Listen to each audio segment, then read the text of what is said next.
Chapter 8:17. Will it work or not? Although it's a bit hasty, it's also worth looking forward to. I love to see a father and son killing each other. On the desolate island, Akiji looked at the deep stars in the sky while lying on a clean and smooth rock. The marines around him were like him, casually finding a place to sleep. When Dustless used Den Den Mushi to bewitch Squard, Akiji was listening next to him. It doesn't matter if it succeeds or not, it doesn't matter anyway, just treat it as after-dinner entertainment. Compared to Akiji, Dustless was more casual. After learning the truth, if he was lucky, Squard might be able to hurt Whitebeard. If he was unlucky, he would definitely be captured on the spot. In short, whether it succeeds or not, it won't take Whitebeard's life. As time passed, the sky was getting darker and darker. The beautiful night sky was particularly quiet, and the biting cold wind rarely stopped. It was almost late at night, and only Whitebeard was sitting alone on the deck drinking. Pirates were rude by nature, and they didn't know how to be gentle and elegant, so they simply picked up the wine jar and poured it into their mouths. They were very happy. Squard walked close to Whitebeard with heavy steps, looking at the old man in the wind. His heart was complicated. Oyaji, remembering what Dustless had mentioned before, Squard summoned up the courage to say it. He looked at Whitebeard with eyes full of firmness and trust. He didn't believe that Whitebeard would lie to them. It turned out to be you, Squard. Whitebeard's old eyes were clear, and he once again restored his former wisdom and kindness, and said in a rather kind tone, "You have been with the Whitebeard pirates for some time, probably for decades." His eyes gradually became distant, and he recalled the good times of the past. Whitebeard's tone was particularly old, and now he suddenly looked back. He was already 50 years old. Yes, Squard's throat choked, and the words that were about to come out of his mouth were stuffed back again. Suddenly, Dustless's figure and his words flashed in his mind, and his hesitation turned into determination. "You came to me in the middle of the night. You should have something to say, Squard. We are father and son. If you have something to say, just say it, there is no need to hide it." Whitebeard pretended to be unhappy, but his words revealed his friendliness. Hearing this, Squard nodded and said in a deep voice, "Why is Oyaji so obsessed with Ace? He treats him even better than Marco and Jozu." After that, Squard stared at Whitebeard with his burning eyes. "Ace is a little different from others." A look of surprise flashed across Whitebeard's face. He did not expect Squard to ask this question, so he said unnaturally.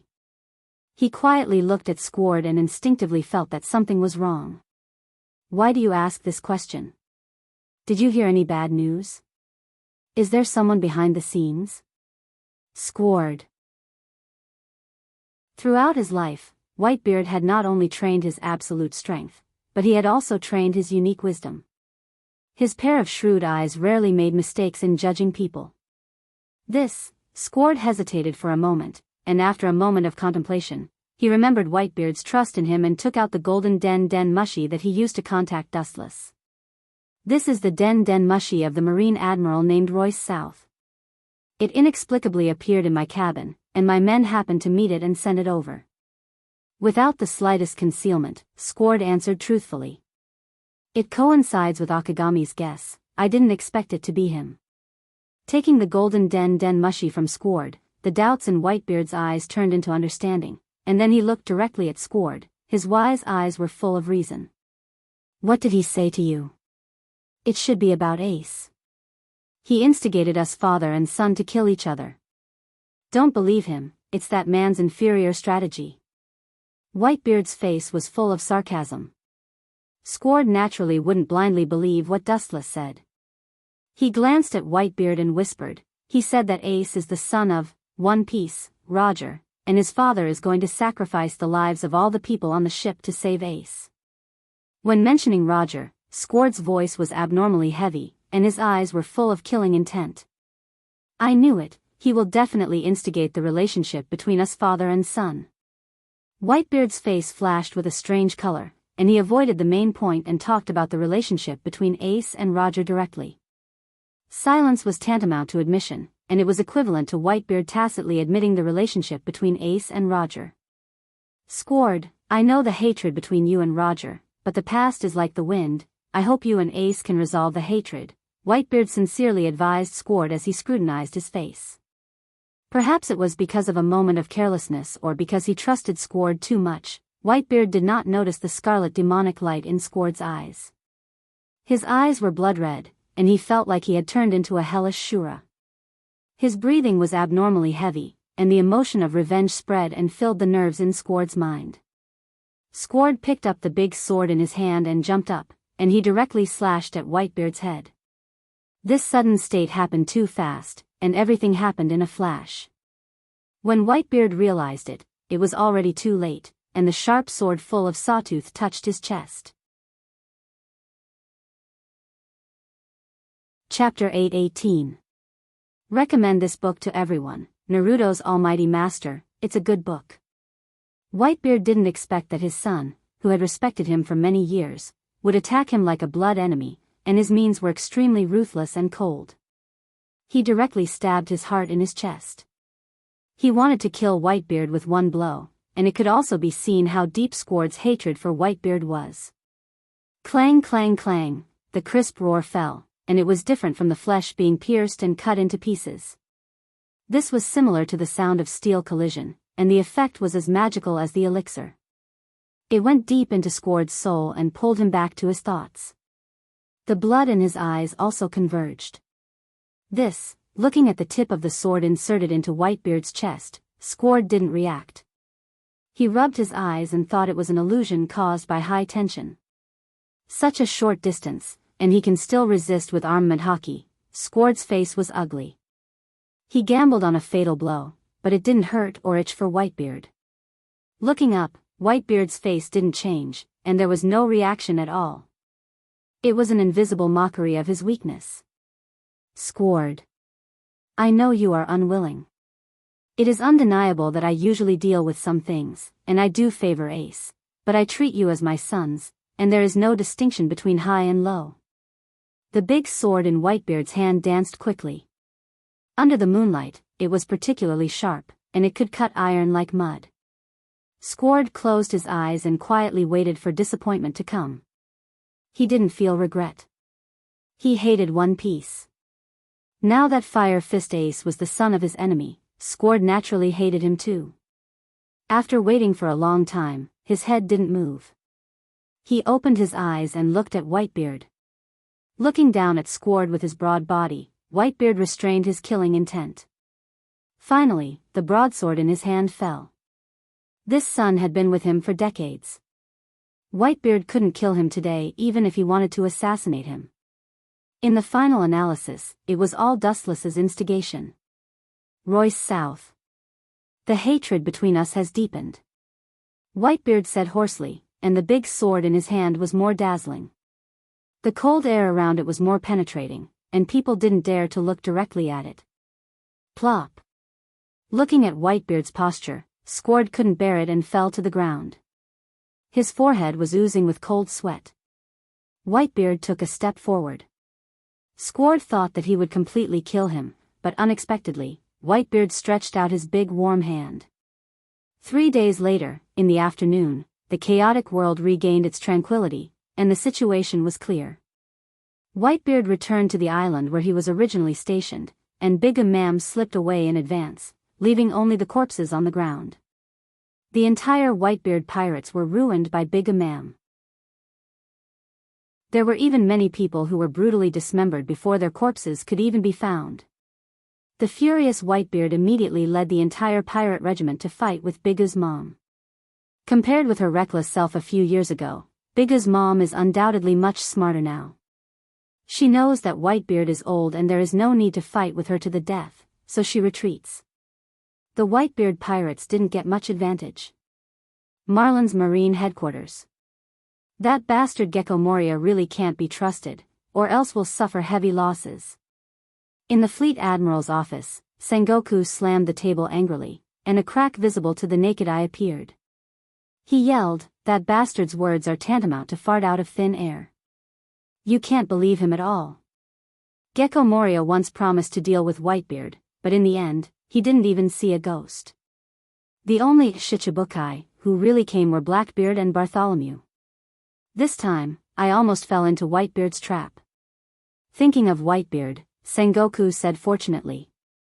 If it wasn't for Dustless to see through his strategy and secretly instigate Squard, and finally instigate the war between Big's mom and Whitebeard, I'm afraid the Marine would be doomed. What should we do with Gecko Moria? Akainu asked hoarsely, with a blazing killing intent in his voice. People who don't have a firm stance should be eradicated early. They will only use the rights given to them by the Marine. Expecting him to help the Marine is a dream. Gecko Moria always wanted revenge. More than 10 years ago, the New World's Moria pirates fought against 100 Beast Kaido, but they were hit hard by the latter's overwhelming strength. Since then, they have been unable to recover and have been doing nothing for more than 10 years. Until today, Gecko Moria has not risen. Even if you want to take back the title of Shichibukai, there is no need to take it now. When we execute Ace, we can force him to participate. It's not too late to kill him after that. This is also a waste. Dustless said with a distant look. Although Gecko Moria's strength is average, in the future war, it is still very useful to deal with the Whitebeard pirates. It's not too late to kill him. Let that waste live for a while. Akainu's eyes flashed away, and then he sat on the sofa with his eyes closed. Obviously, he acquiesced to Dustless's approach. Even if they destroy Gecko Moria, it's time to squeeze his value. Sengoku and others also have the same view. For pirates like Gecko Moria, they must not be soft-hearted. Once he has no value, what awaits him will be death or forever being locked in a place like Impel Down. Who let Gecko Moria go against them? In Sengoku's view, this is his own cocoon and he can't blame others. Chapter 8:19. Sengoku and others also have the same view. For pirates like Gecko Moria, they must not be soft-hearted. Once he has no use value, what awaits him will be death or forever being locked in a place like Impel Down. Who let Gecko Moria go against them? In Sengoku's view, this is his own fault and he can't blame others. But then again, Whitebeard chose to let go of Squard. Akiji was quite surprised. A person who wanted to end his life, Whitebeard can still smile and forget about it. This courage is indeed worthy of respect. His eyes subconsciously looked at Sengoku. These two men are from the same era, but their temperaments are completely opposite. Compared with the King of the Sea, Whitebeard, Sengoku is too narrow-minded and usually likes to talk nonsense. Well, he's just putting on a show. No wonder that man's pirates declined so fast. He, as a captain, has to take great responsibility first. Fleet Admiral Sengoku said righteously, his face was not red and he was not panting. Dustless and others rolled their eyes, but this is also an undeniable fact. The Whitebeard pirates are indeed in danger now. This time, Big's mom dared to take the risk of a raid to explain everything. Whitebeard is now just a critically ill tiger. Over the years, the sea has been relatively quiet, and Whitebeard has also lived in seclusion. Even many pirates have forgotten about him. It's no wonder that Marines started with this critically ill tiger. What about Garp? His eyes quietly spread. Sengoku saw Garp disappear and asked with some doubts.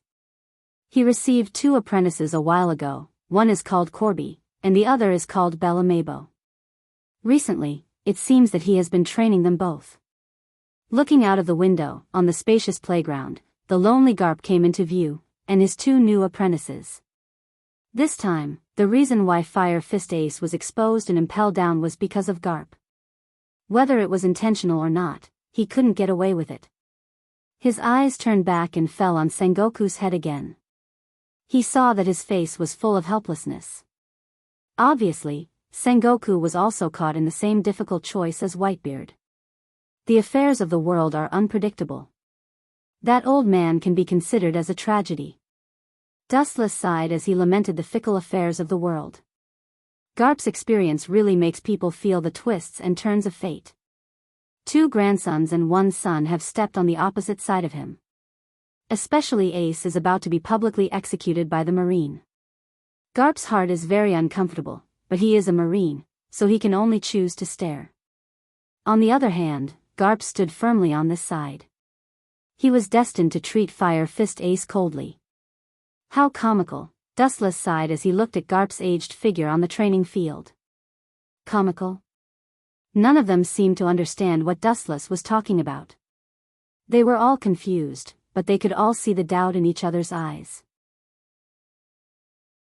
They looked at Dustless with confused eyes. Everyone has their own position, and their belief has never changed. However, in my opinion, this is just a form of self-restraint. How can a creature like a human be restrained by one's position? What should be done, and do as one pleases. Otherwise, one would become like Garp. Dustless whispered to himself in his heart, looking at Garp on the field below. He couldn't help but shake his head. Garp's feelings in his heart were naturally to save Ace from prison, but he was restrained by the ridiculous thing of his position. If he took action in the war of the future generations, maybe Fire Fist Ace would have escaped from prison. There is no need to be bound by his position. He can do things according to his own heart. He can judge a thing according to his own emotions. After a while, he silently retracted his gaze. Dustless once again restored his previous calm. Ace's life and death, as well as Garp's current sentimentality, have nothing to do with him. For the Marine and even for this world, Dustless is just an outsider. There is no need to worry about these trivial things. The relationship between Sengoku and Garp is known to the world. He is not in a hurry, so Dustless doesn't need to be in a hurry. Within the mysterious ocean, everything within a radius of a few dozen kilometers was dark and gloomy. Dark clouds were rolling, and darkness was the only main color in this ocean that was forbidden from living creatures. In the vast sea, the new battleship of the Straw Hat Pirates, thousands of sunshine, like a meteor, passed through layers of stormy waves and officially invaded the core area of the Devil's Sea. Banks Wine, the melodious melody was carried by the chilly wind and spread across the dead silent ocean. The melody that came through the chilly wind was like a requiem written by the Grim Reaper, causing people to shiver all over. This dark ocean was the most dangerous place for humans, the heaven of the Grim Reaper. Nami, did we go to the wrong place? Did we invade hell? Usopp, who was born timid, trembled. This strange sea was isolated from the world. He had never even heard of it. It was as if it had been erased from human history. I just heard someone singing. Those who live in this strange sea are ghosts. They can even sing. It must be the Admiral that we offended. He used witchcraft to summon ghosts. That guy is really despicable, Usopp said with a serious expression. Sometimes, he would gnash his teeth in anger. Wu Chen was implicated even though he was lying down. Chapter 820. Everyone's eyes were focused on Usopp. At this moment, he was trembling, and his eyes flashed with panic. By the way, why did the Marines put the blame on us for the destruction of Eni's lobby? Isn't it a bit too stupid for them to just sit there and do nothing? The Marines are obviously trying to make us the scapegoat. Frankie, who joined the Straw Hat Pirates a few days ago, said. His tone was full of resentment. What worried him the most was that Pluton's blueprint was taken away. At first, it was Spandam, then he was killed by Dustless. It was self-evident who got the blueprint. Thinking about it, Frankie felt uncomfortable. He felt like all the machinery in his body was short-circuited. If it's just framing, then it's fine. The Marines have done a lot of this kind of thing. Sanji quietly leaned against the mast of the sail and immediately lit a cigarette. After blowing a smoke ring, he said, I'm afraid we will become the focus of the world in the future. It's inevitable that people will be jealous of us. Being narrow-minded, jealous, greedy, and wanting to stand out, this is the nature of a pirate. The more famous a pirate is, the more they want to hunt down pirates with high bounties. Now that the Straw Hat Pirates have risen in fame, they will inevitably face attacks from all sides. Conquering Eni's lobby, which has been safe for 800 years, this kind of world-shaking event is enough to make all the pirates who want to be famous rush to it. Fame is good and bad. While enjoying the admiration of the world, it is bound to attract attention from all sides and various attacks. A few days ago, it was announced in the newspaper that all the CP9 members were killed. The only survivor was Khalifa. She was the only one who wasn't safe. I heard that she just fainted, and when she woke up, she pushed all the blame on us. That hateful woman. Nami gritted her teeth and said with a regretful expression. She seemed to hate that she didn't kill Khalifa at that time. Jarrrrrr, the smell of barbecue drifted into everyone's nostrils. Everyone looked for the source of the smell and saw Luffy eating meat. Eat meat, eat meat. There's no need to worry about this kind of thing. Luffy wolfed down the fragrant barbecued meat. Compared to the crew members who had serious expressions, Luffy, as the captain, was exceptionally calm. He ate the meat calmly, attracting a lot of rolling eyes. Luffy, everyone exchanged glances with each other. Soon after, they let out a long sigh. They had an extremely speechless and troubled expression on their faces. Zoro saw it quite thoroughly, and he began to pick up the barbecue and wine and indulge in it. This appearance made Sanji's anger index suddenly rise. Hey, green algae head, Luffy's nerves are nothing, but why are you acting like this? Sanji stared at Zoro with dissatisfaction and said. Hearing this, Zoro opened his closed eyes and looked at Sanji, then continued to drink by himself. We've completely fallen into a passive position. It's useless to think and worry blindly here. Instead of saying these useless things, why don't we look at the long term and continue to become stronger? This is the only right path. Zoro's words made everyone silent, including Sanji. It was useless to scratch their heads because they had no strategy to fight back.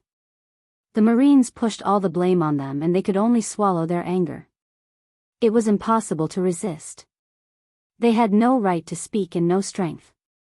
In simpler words, in the end, it was because they were too weak that the Marines could ignore their feelings and push all the blame on the Straw Hat Pirates. But who killed that group of CP9? Usopp brought the topic back to the CP9's head, thinking of the tragic deaths of several people, his brows flashed with gloom. These words made everyone stunned, including Luffy, who was the reincarnation of a hungry ghost. He stopped what he was doing and became silent. Dustless's figure appeared in his mind, and Sanji's cold sweat flowed as he speculated, that guy is an admiral of the Marine, he shouldn't kill his own people, the CP9 didn't die because of the Demon Slayer order. At that time, there was no one in Enies lobby who had the strength to kill all the CP9 members. Zoro opened his eyes, and his cold eyes gradually faded. The boiling fighting spirit in his heart was instantly extinguished. Dustless's overwhelming strength that could destroy everything was still vivid in his mind. At present, he really couldn't raise the will to resist. If he encountered the CP9, he could fight back and still have a chance to win. But if he encountered an unprecedented admiral like Dustless, he would only be killed on the spot. He wouldn't even be able to make a ripple, he would be suppressed on the spot. It's better if we expose him. If he dares to kill his own people, the Marines will definitely expel him and even kill him. Usopp said with bright eyes. Everyone nodded with admiration. This is indeed a good plan. In addition to Dustless, there are 3 other admirals in the Marine. This kind of thing will only be a joke if it gets out. Robin, who was silent from beginning to end, suddenly said, We are pirates, but he is an admiral, and there is no evidence yet. Even if there is evidence, will the Marines listen to pirates and catch an admiral? Robin couldn't help but feel speechless. The thoughts of these people are too naive. She is Wu Chen's secret chess. Naturally, she knows how huge Wu Chen's power is. Even if one day the truth is revealed to the world, Wu Chen's power all over the world will make the Marine afraid to shoot the rat for fear of breaking the vases. Chapter 8:21. Robin couldn't help but feel speechless. These people's thoughts were too naive. She was Wu Chen's hidden chess piece. Naturally, she knew how huge Wu Chen's power was. Even if one day the truth was revealed to the world, Wu Chen's power spread all over the world would make the Navy afraid to shoot the rat for fear of breaking the vases. That's right. After a long while, Usopp touched his head and smiled awkwardly. He couldn't help but feel that his stupid behavior was ridiculous. Why would the Marines listen to them and capture Dustless, who is a Marine Admiral? It's simply a daydream. It really won't work. Zoro said deeply. He couldn't help but worry about the IQ of the Straw Hat Pirates. He looked around and suddenly realized that their IQ was not trustworthy. What's that look in your eyes? Green algae head. Sanji's eyes happened to confront Zoro, and his face changed greatly.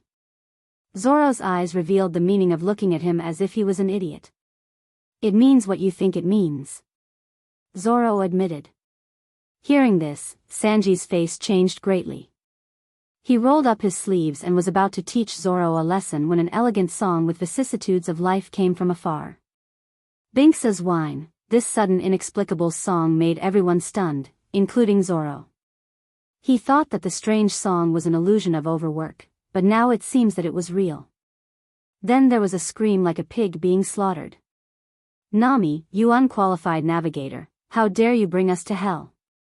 Usopp and Choba cried out in shock. Their voices were like metal, as if they had been greatly stimulated. Their voices were filled with endless despair and fear. Binks's whine, the song was getting closer and closer. At this moment, a gust of wind came and washed away the fog in the air. A huge shadow appeared in front of everyone. Even because the mysterious object was too huge, it filled the entire eyeball. What a big ship!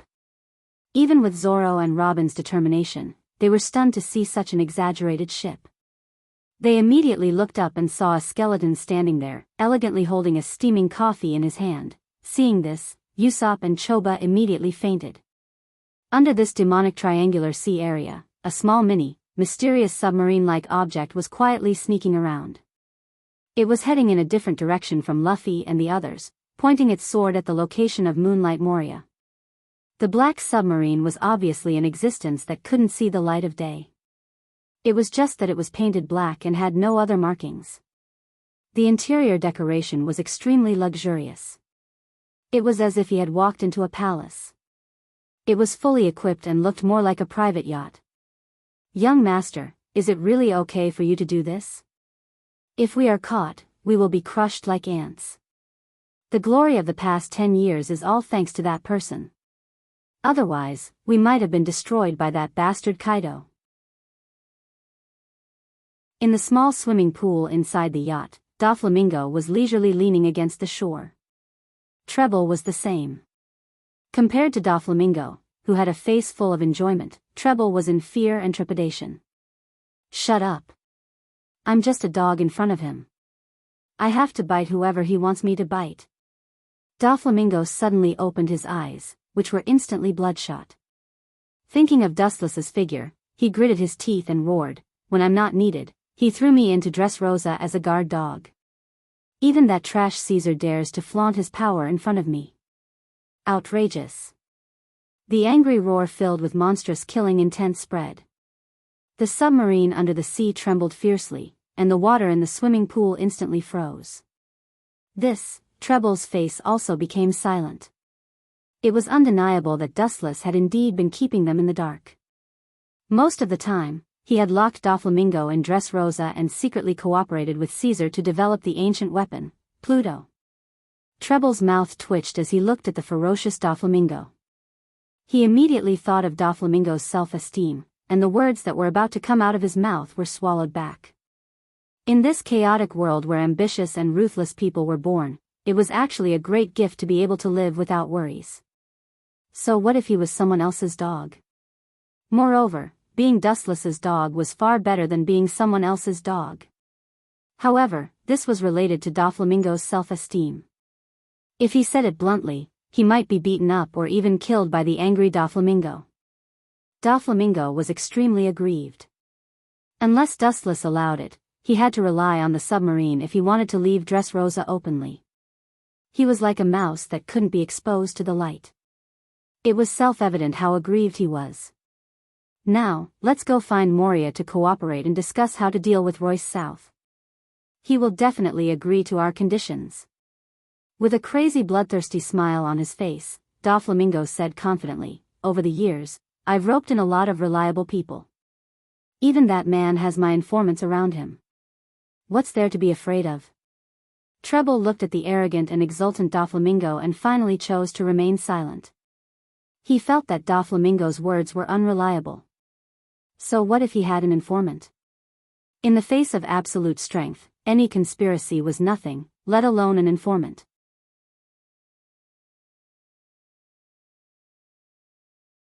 Chapter 822. Seeing that Doflamingo was so determined, Treble couldn't say anything. After all, Doflamingo is the boss of the family, and the words of the leader can't be refuted. That guy still looks at me with his old eyes from more than 10 years ago. I must teach him a lesson. Doflamingo's tone was full of revenge and hatred. From beginning to end, he had never been grateful to Dustless. He took him in because Dustless used him. Now the time has come, there is no need to continue to be his lackey. It's time to fight back. Gecko Moria, that idiot, Treble couldn't help but be speechless. He felt sad for Doflamingo's ability to choose allies. Gecko Moria is a 7 warlords of the sea, but his strength is really not flattering. Don't underestimate him, the enemy of the enemy is an ally. Doflamingo sneered. Anyone who has grievances, hatred, or indirect interest disputes with Dustless is an ally in disguise. I always feel that it's not appropriate to go against him. It's a stupid feeling like a moth to a flame. Treble said. Idiot, I can tell you clearly that even if we don't betray him, we may be killed by him in the future. Doflamingo said with great certainty. People like Dustless who do whatever they want, never care about the reason for killing people. Maybe just because he is unhappy, he will kill them. Treble lowered his head and sat on the shore with his fat body. This time, Doflamingo secretly came to find Gecko Moria. Even the rest of the Don Quixote pirates didn't know. It is enough to see the seriousness of Doflamingo's mission. This is also helpless. After following Dustless for more than 10 years, Doflamingo knows that Dustless's means are terrible. It is no exaggeration to say that wherever there is an island, there may be a white Zetsu's clone. Here we are, master. There was a respectful voice in the cabin. Doflamingo and Treble quickly dressed. After some tidying up, they stepped into Gecko Moria's territory, the terrifying 3-masted ship. I thought I could breathe fresh air when I came out, but I didn't expect it to be such a rotten place. After going ashore, Doflamingo cursed his bad luck. He didn't expect Moonlight Moria to have such poor taste, choosing such a dark and rotten place as a base. He was as tasteless and vulgar as he was. Doflamingo, if you don't feel well, get out of here immediately. I didn't invite you over. Your dress Rosa is comfortable, but my place is indeed thousands of miles away. But in the end, it's just another person's dog. The merciless mockery fell on Doflamingo's face, causing his expression to take a turn for the worse. Dense killing intent floated on his face. Bang bang bang. The ground trembled, and a huge monster at least 5 or 6 meters tall appeared in front of Doflamingo and Treble's eyes. He was dressed like a bat, his skin was pale, and his whole body was filled with a chill. He was one of the 7 warlords of the sea, Moonlight Moria. What do you mean? Doflamingo exuded a strong murderous aura. It was a taboo to be called a lackey. Now, Uegwang Moria dared to slap him in the face. How could he bear it? 5 lines of different colors immediately gushed out from his hand, sharp as a knife. It seems that you want to fight. That's fine, but you'd better figure out what you're doing here. Moonlight Moria said calmly with a scary smile on his huge face. You win. After thinking about it, Doflamingo chose to stop. He came to talk about the content of cooperation, not to fight. But he still said unforgiving, if the guy Sand Crocodile hadn't died, I would never cooperate with someone like you. Anne, who is that little girl? The content of our cooperation is only known to the 2 of us. Staring at the pink-haired girl behind Moonlight Moria with murderous intent, Doflamingo said unkindly, she's harmless. Kill her as soon as possible. Only the two of us know? Then what's the matter with the fat man behind you? Moonlight Moria looked at the girl behind him and laughed strangely. Her name is Perona. She's my subordinate. This is my territory. What's wrong with bringing my subordinates here? A lump? Treble was furious when he heard the words and glared at Moonlight Moria. His small eyes hidden in the crevices of his flesh were spewing flames. If it weren't for the existence of Doflamingo, he would have gone up and fought with Moonlight Moria. He actually came here. In the dead graveyard, the ground suddenly burst open, and a white head popped out. It was White Zetsu's avatar, looking at Doflamingo and Moonlight Moria, who had joined, and once again dived into the ground. Compared with the dead devil's triangular sea, Mariewa is like spring all year round. His courage is not small. He carefully bowed his head for more than 10 years, but in the end, he chose to die. White Zetsu reported the information to Dustless for the first time. No matter how I look at it, it doesn't seem like a coincidence. The corners of Wu Chen's mouth opened slightly as he muttered to himself. Dustless can understand the appearance of the Straw Hat Pirates in the Devil's Triangular Sea, but Doflamingo obviously has bad intentions. If he remembers correctly, Bartholomew Kuma also went to Moria's territory. It's difficult for Dustless to treat this as an accident because these people are all his enemies, whether it's Ursa, the Straw Hat Pirates, Moonlight Moria, or Doflamingo, these people have grievances with Dustless. It's difficult to make Dustless not think too much.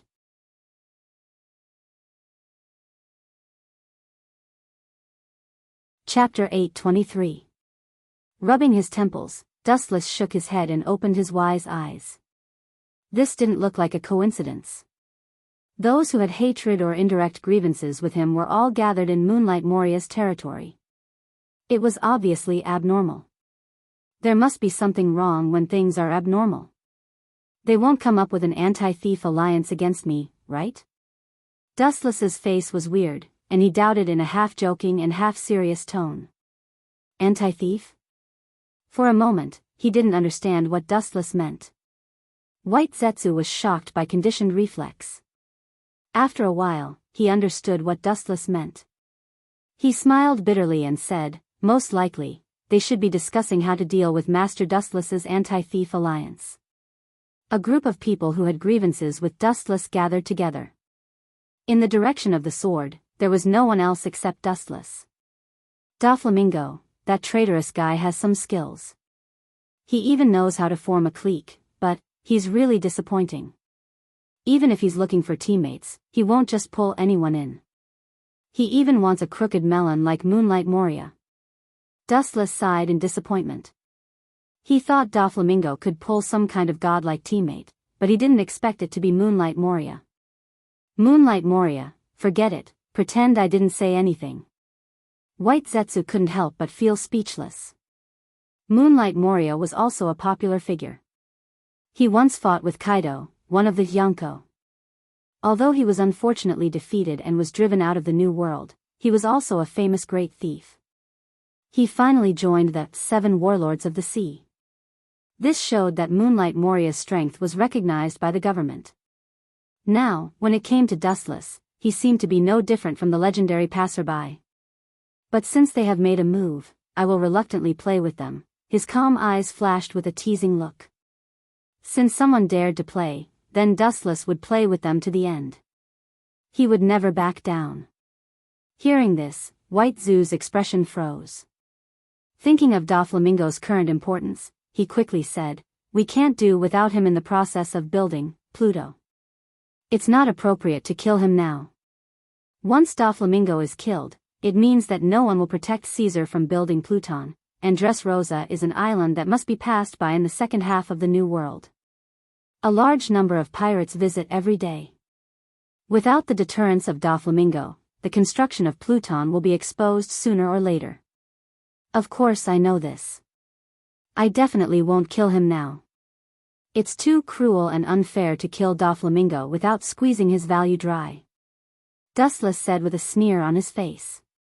However, with a playful smile on his face, Dustless said with a smile, "It's okay to send the Marines to scare them, and by the way, we can teach them a lesson.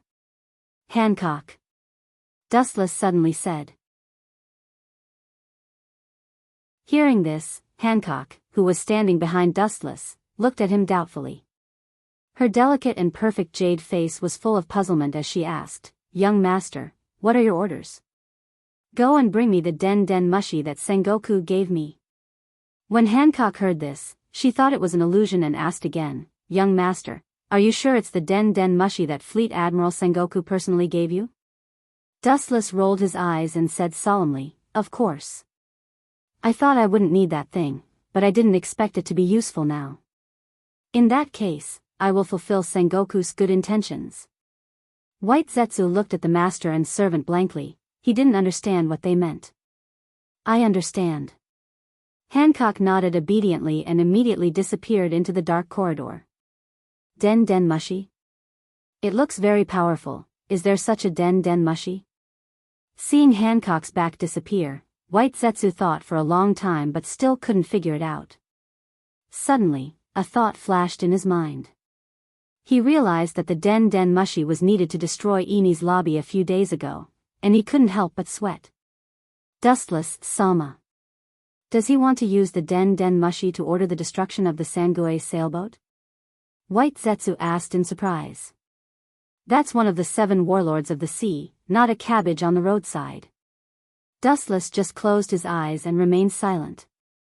He neither admitted nor denied it. Ta. After a while, there was a sound of messy footsteps, and a golden den mushi was held in his hand, and he was careful not to press the wrong button. "I don't think there's anything wrong with it. I believe that Sengoku also wants to teach Moria a lesson," Dustless said with a deep look in his eyes. He immediately took the golden den mushi from Hancock, and his eyes flashed with ridicule. "It's good to let Gecko Moria have a taste of the Demon Slayer command. Anyway, it won't kill him. Consider it a lesson for dealing with Whitebeard before." After that, Dustless didn't hesitate to press the button of the golden den mushi. Guru. In the Marine headquarters, the silver den mushi used to receive the signal of the golden den mushi emitted a harsh sound, which attracted Vice Admiral Mole, who happened to pass by. He looked at the golden den mushi with a stunned face. Without waiting for Lieutenant General Mole to ask, the messenger in charge of receiving the signal reported loudly, "General Royce South has issued the demon-slaying order. The direction is the Triangular Sea of the Demons, the Triangular Sea of Terror."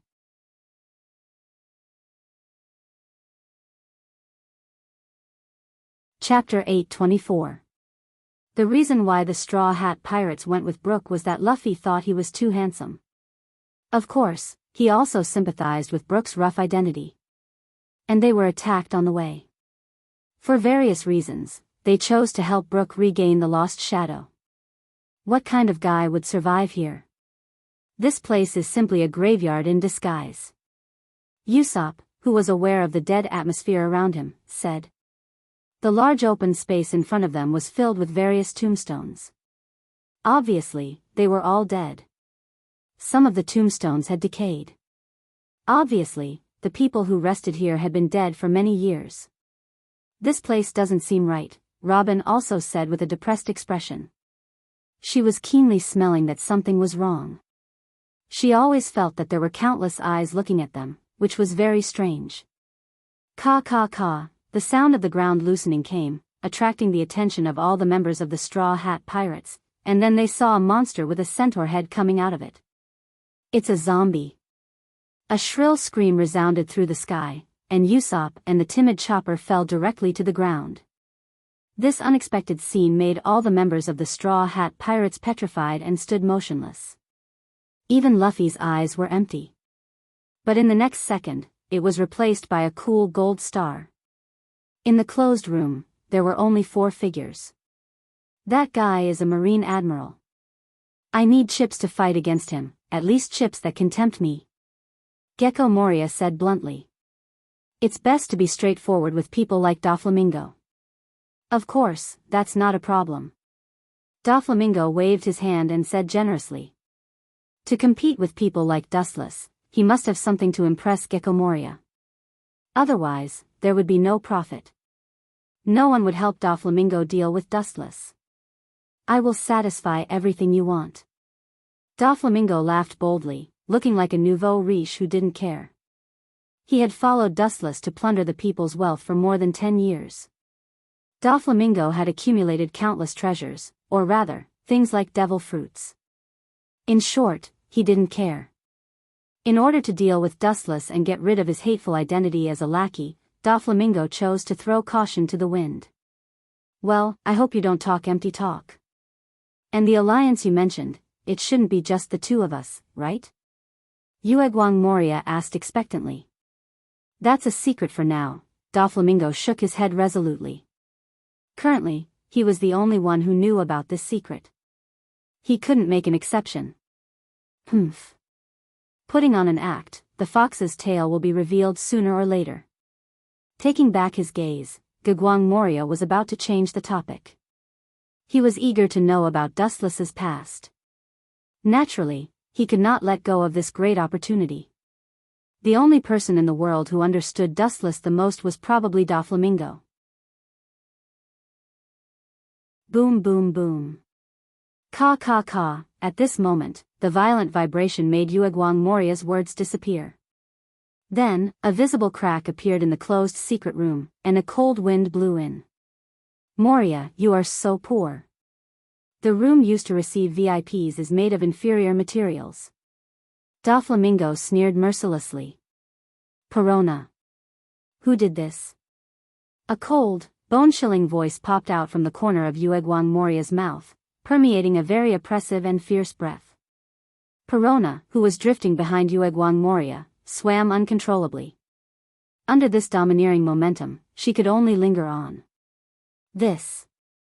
I'm not too sure, Master Moria. Perona replied with cold sweat. She didn't leave Uegwang Moria's side for a second. Naturally, she didn't know what was happening outside. Give me half an hour to find out, or else. Humph, you know how I deal with things. I am fair in rewards and punishments. For those who neglect their duties, I will never let them go easily. Uegwang Moria warned with a roar.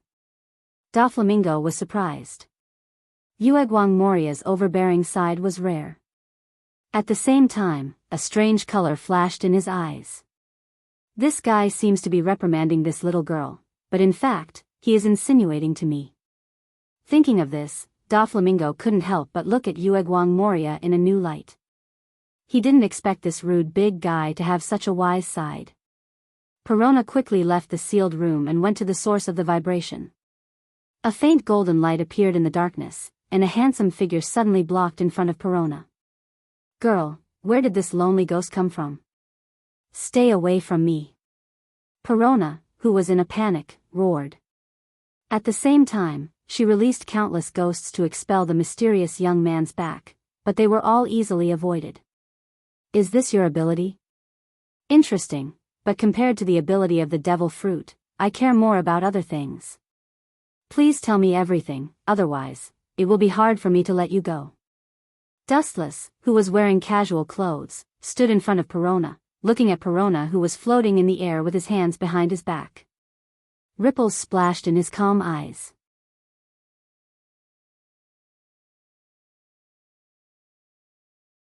Chapter 825. The appearance of Dustless scared Perona. She usually calls herself a ghost, but now she understands what a real ghost is. There is no breath, just like a standing dead person. If it wasn't for Dustless to remind her, maybe Perona wouldn't be aware of the existence of Dustless. Who are you? Suppressing the strong uneasiness in her heart, Perona asked with a trembling voice after her soft breasts had calmed down. Her tone was still full of fear. Although she did not know the person in front of her, the invisible oppression and majesty that came out of him made Perona not dare to breathe loudly. This unprecedented oppression penetrates deep into her limbs and soul. Perona wanted to resist, but she couldn't wave her hostile hands to Dustless. This simple question seems to be quite annoying. Dustless raised his eyebrows slightly and immediately shook his head and said, I am the Marine Admiral that Doflamingo and Gecko Moria talked about. Well, tell me the general content of what they said. I'm really looking forward to how ridiculous the performance of these two insects will be." After saying that, not only was Perona not afraid, she even heaved a sigh of relief. As we all know, Shichibukai is the existence recognized by the world government, so they are also allies with the Marine, and so are the subordinates of Shichibukai. I like women who are sensible. Shichibukai's subordinates, I am not their opponent. It's best not to have such a ridiculous idea. Dustless said as he saw the panic in Perona's eyes return to calmness. After that, he also released a piercing killing intent. In a trance, you can hear the screams of ghosts and howls of wolves, which is chilling. You are an admiral of the Marine. Please don't say anything, it will hurt the prestige of the Marine. Perona stared at Dustless's cold face, and there was a flash of fear in her eyes. The opponent was a Marine admiral, and she really couldn't resist. Say something? Your idea is unexpected. How should I say, unexpected ignorance? Dustless couldn't help but feel speechless. The Marine has done this kind of thing a lot, and even more despicable things than this. Well, don't force me to do it, be sensible.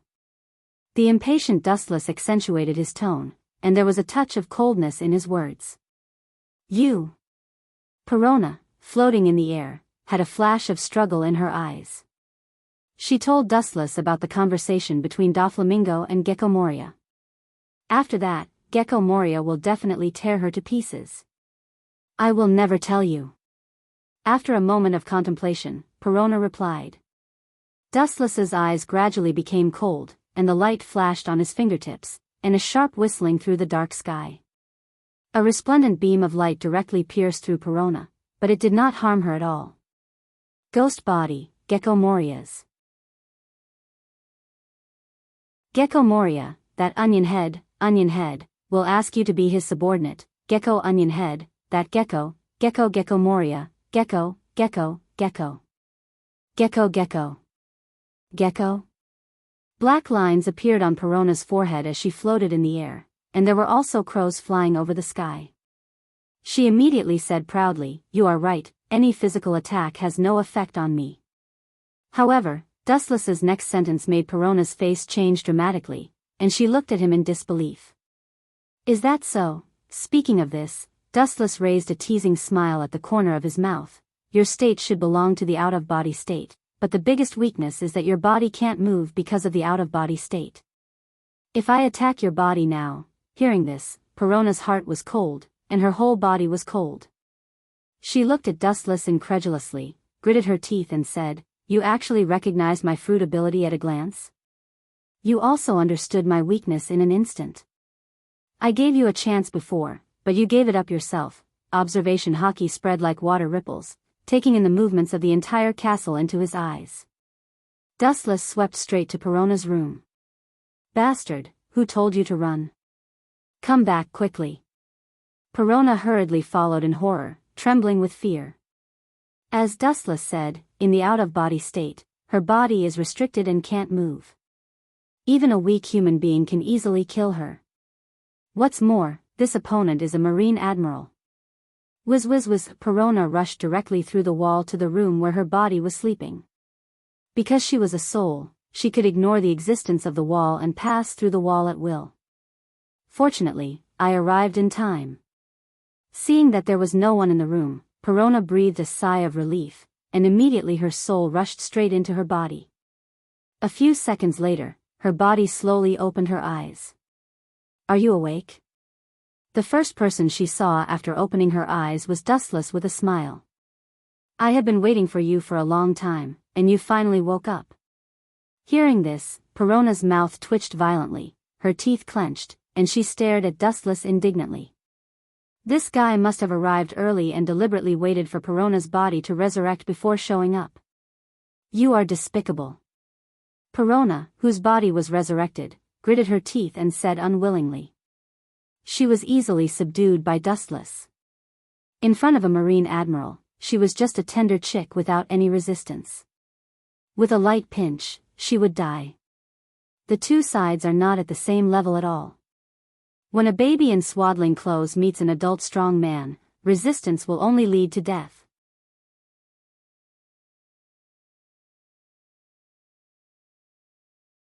Chapter 826. Perona's face was dark, and her pretty face lost its former luster.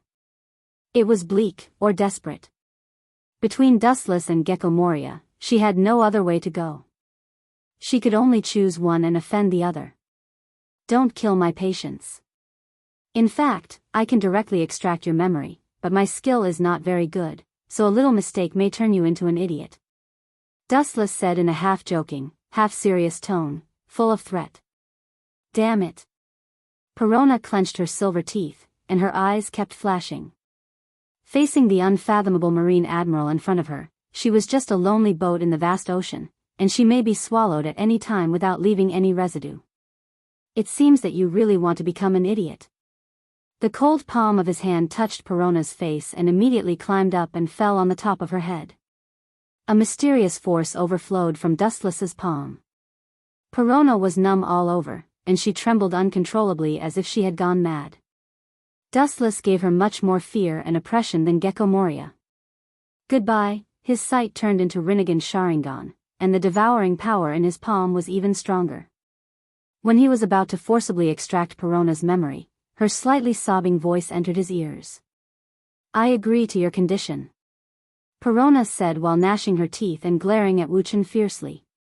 Dustless's face was unchanged, and there was endless coldness. Obviously, tears were useless to this hard-hearted man, and it was difficult to even affect him. But I have a condition. Perona looked at Dustless nervously, and her eyes were pleading. You want to talk to me about conditions? Frowning, Dustless sneered in his heart. When he was about to refuse coldly, he saw Perona's nervous and pleading eyes. His tone couldn't help but stagnate. It seems that I still can't easily cut off the 7 emotions and 6 desires. With a sigh in his heart, Dustless's cold eyes also changed subtly. He didn't feel as indifferent as before, and he finally had a little more human touch. Why don't you tell me? However, you better not have any illusions. I can change my mind at any time, or even go back on my word and reject you. His indifferent face loosened, revealing a hint of warmth. His tone had a rare hint of gentleness. Perona's eyes flashed with hesitation, as if she was hesitating whether to speak or not. In her opinion, Dustless would probably laugh at her ruthlessly and then coldly refuse her. After all, he could directly extract her memories. There was no need to talk too much, and there was no need to add a burden like Perona.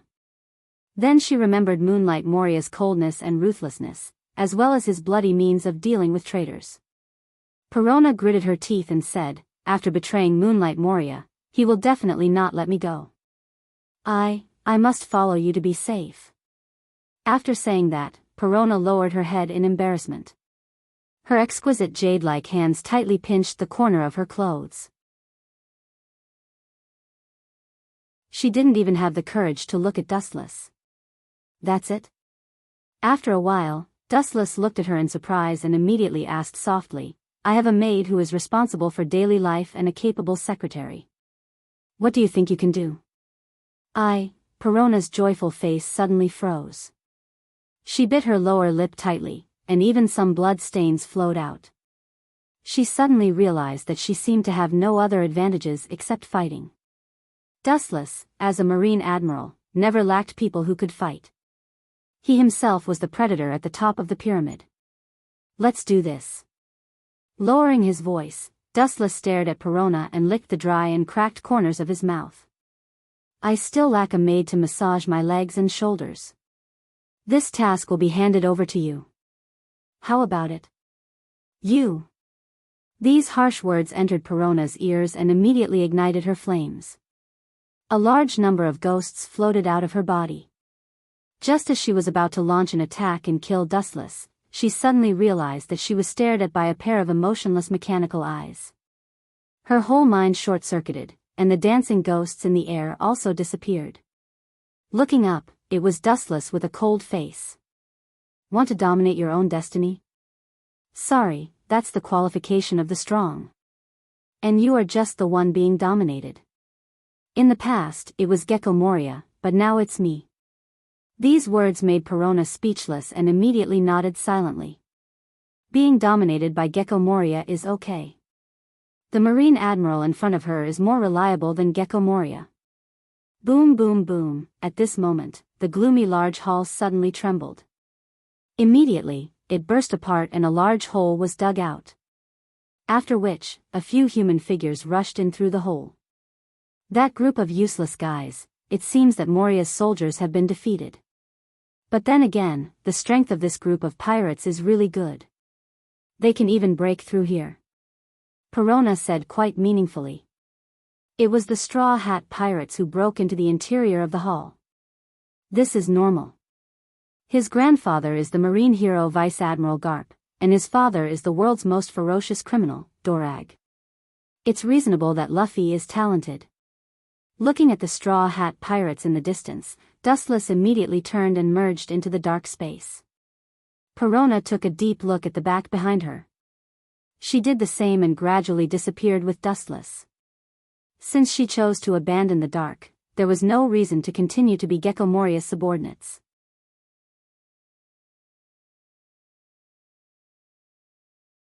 Chapter 827. In the dead secret room, Dustless was sitting leisurely on a stone chair, and Perona was standing behind him. Her face was full of dissatisfaction, and all kinds of negative emotions were clearly visible. Perona couldn't help but be angry. Dustless's requirements were too much, and his style of living was not like a marine admiral at all. Hey. Are you kidding me? If you massage people's shoulders like this, you will be fired sooner or later. At least be a little more professional. Even if your skills are bad, you have to keep an apologetic smile on your face, instead of looking like an enemy who killed your father. Aware of the strong force coming from his shoulders, Dustless couldn't help but say. Under this strong force, his body not only did not feel relaxed and happy, but it became more and more uncomfortable. I'm not going to wait. Perona angrily took away her small hands and complained. Pouting her face in anger, Perona scolded in her heart. She had never seen a person like Wu Chen who knew how to enjoy himself.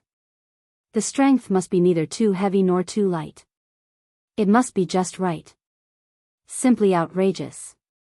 Forget it, massage my legs. Dustless ordered with a straight face as his legs straightened. Perona heard the words and looked stiff. She heard the indifference in Dustless's tone. Even if she was unwilling, she still walked to Dustless and stretched out her soft little hand and gently hammered. Not bad. Dustless whispered and immediately closed his eyes leisurely. Time passed quickly, and after about half a month, he opened his bright eyes.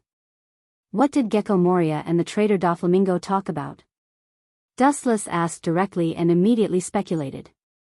If it's right, the content should be how to deal with me.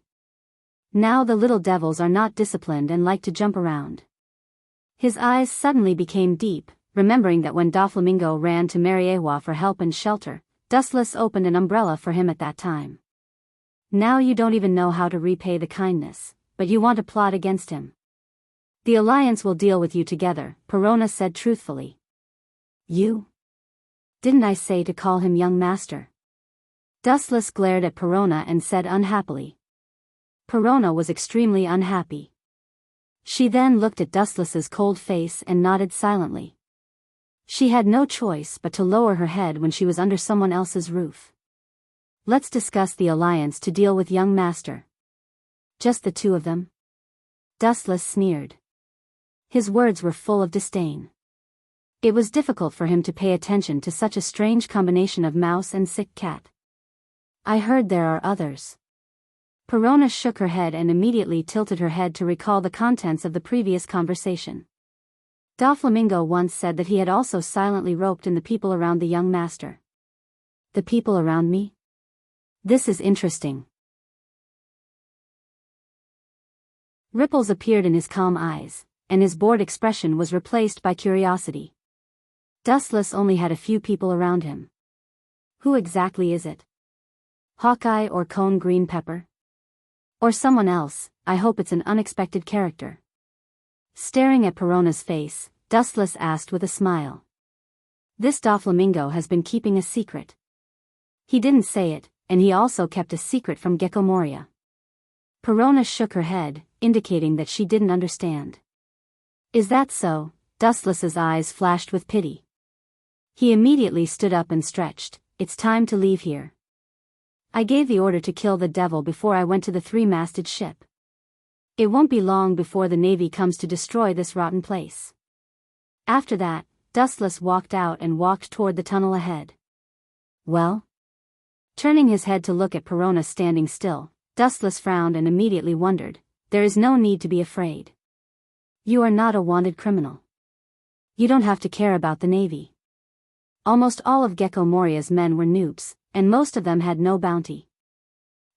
Looking up at Dustless's back, Perona's eyes flashed with embarrassment. She immediately gritted her teeth and said, my shadow was taken away by Gecko Moria. I can't leave this place until I get it back. As she spoke, tears welled up in the corners of Perona's eyes. Everyone wanted to live the life of their dreams. If she could, she also didn't want to live in this dark place that was neither human nor ghost. That guy is despicable enough, but his style of doing things is like this. For the so-called subordinates, he has always used them as pawns.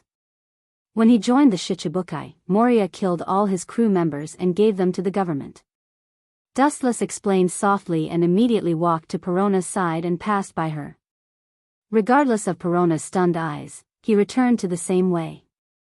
The direction was the original room where Doflamingo and Gecko Moria discussed cooperation. Master, are you going to? Hurriedly keeping up with Dustless, Perona asked anxiously, are you going to get caught? Gecko Moria is very strong. He is one of the Shichibukai. The tone revealed deep fear and helplessness towards Gecko Moria. This world pays attention to the law of the jungle, the weak are prey to the strong, and the weak are destined to be dominated by predatory animals higher in the food chain. So what? Without stopping, Dustless glanced at Perona and said as he walked, he is one of the Shichibukai, and I am also a marine admiral. Why should I be afraid of a sea thief? The shadow that was taken away by him can be taken back again. Perona nodded like a chicken pecking rice and resolutely chased after Dustless's back.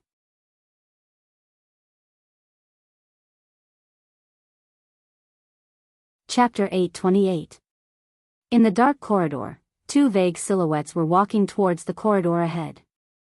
The two figures were extremely thin, and the tallest person was only about 1.75 meters. In this world where giants were flying everywhere, it was really not worth mentioning. Are you going to find trouble with Gecko Moria so casually? Catching up with Dustless, Perona asked with a strange face. Suddenly changing a boss to hit the face of the previous boss, she felt that something was wrong. She felt uncomfortable all over, and she felt like a villain. To get back what belongs to you, do you have to be sneaky? His footsteps stopped. Dustless looked at Perona in confusion. To get back what belongs to you, is it necessary to be sneaky? This is a matter of course, and it is necessary to do it openly. That's not it. Hearing this, Perona shook her head like a rattle drum.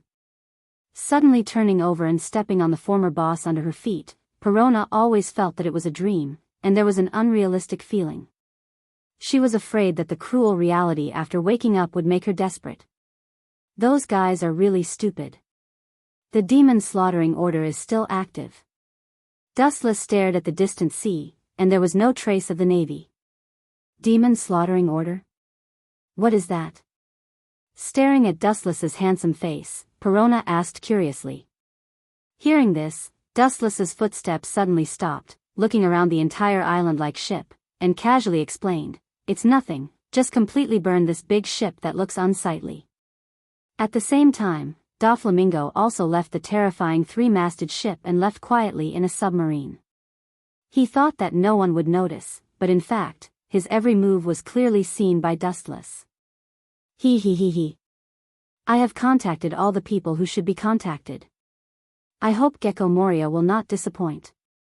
Inside the submarine, Doflamingo was lying comfortably on the sofa with his legs crossed leisurely. He hummed an unknown tune as if victory was within his grasp. Hearing this, Treble, the second in command of the Don Quixote pirates, shook his head with a wry smile and couldn't help but advise, even if you can hold Royce South's people, including his men, don't forget that he still has an ancient weapon like Pluton. Treble's tone was filled with hidden bitterness as he pointed the spearhead at Doflamingo. Back then, it was this guy who had contributed Pluto's blueprint to Dustless in order to survive. This was a blatant aid to the enemy. Nether King? Humph. Doflamingo sneered and said proudly, "Don't forget that the Netherworld King's current construction base is Dressrosa. Once it's completed, I'll rob him." Doflamingo's eyes were full of fanaticism. It seemed that he could already imagine the scene of controlling Pluton, sweeping the new world, and trampling on the Yonko, 4 emperors. Even his hands and feet were waving uncontrollably. The pavilion closest to the water enjoys the moonlight first. Pluton is being built in Dressrosa. Once it's completed, the first person to get him will be Doflamingo. Treble saw this and couldn't say much. After all, in the Don Quixote Pirates, Doflamingo still has the final say. Caesar, that bastard, I must tear him to pieces. Thinking of Caesar, Doflamingo's eyes spat fire, and the bloodthirsty murderous aura all over his body began to go berserk. That guy often relied on Dustless's high opinion of him to order Doflamingo around. Just thinking about it made him gnash his teeth in anger. Being ordered around by an ant had deeply wounded Doflamingo's self-esteem, leaving an unerasable shadow in his heart. Bang bang bang, in the cold dark corridor, a 6 or 7 meter tall figure swayed left and right. Every time this mysterious creature took a step, the ground would vibrate. That group of useless wastes, they can't even clean up a few small fish, and made me lose face. Gecko Moria's face was black. He had just discussed the terms of cooperation with Doflamingo. As a result, his room was suddenly demolished. It was self-evident how depressed he was. Most pirates attach great importance to face. "Hey, you dare to come back?" Looking straight ahead, looking at Perona who suddenly flashed, Gecko Moria said angrily, "It's all because of your group of incompetent subordinates that I lost face today and lost my bargaining chip in front of Doflamingo." However, Perona remained calm and looked as if it had nothing to do with her. "From now on, I am no longer your subordinate, give me back my shadow." Perona stared at Gecko Moria and said coldly. Hearing this, Gecko Moria seemed to have heard the funniest joke in the world and said contemptuously, "Do you think you can still be scared after getting on my ship? In your dreams." Immediately, he turned and stared at Perona. Gecko Moria's tone was full of sarcasm. "Of course, if you can beat me, I can set you free. If not, shut up and work for me." Hearing this, Perona gritted her teeth and stared at Gecko Moria. She guessed that Gecko Moria would imprison her and live on this dark island forever. She can't, but can I do it?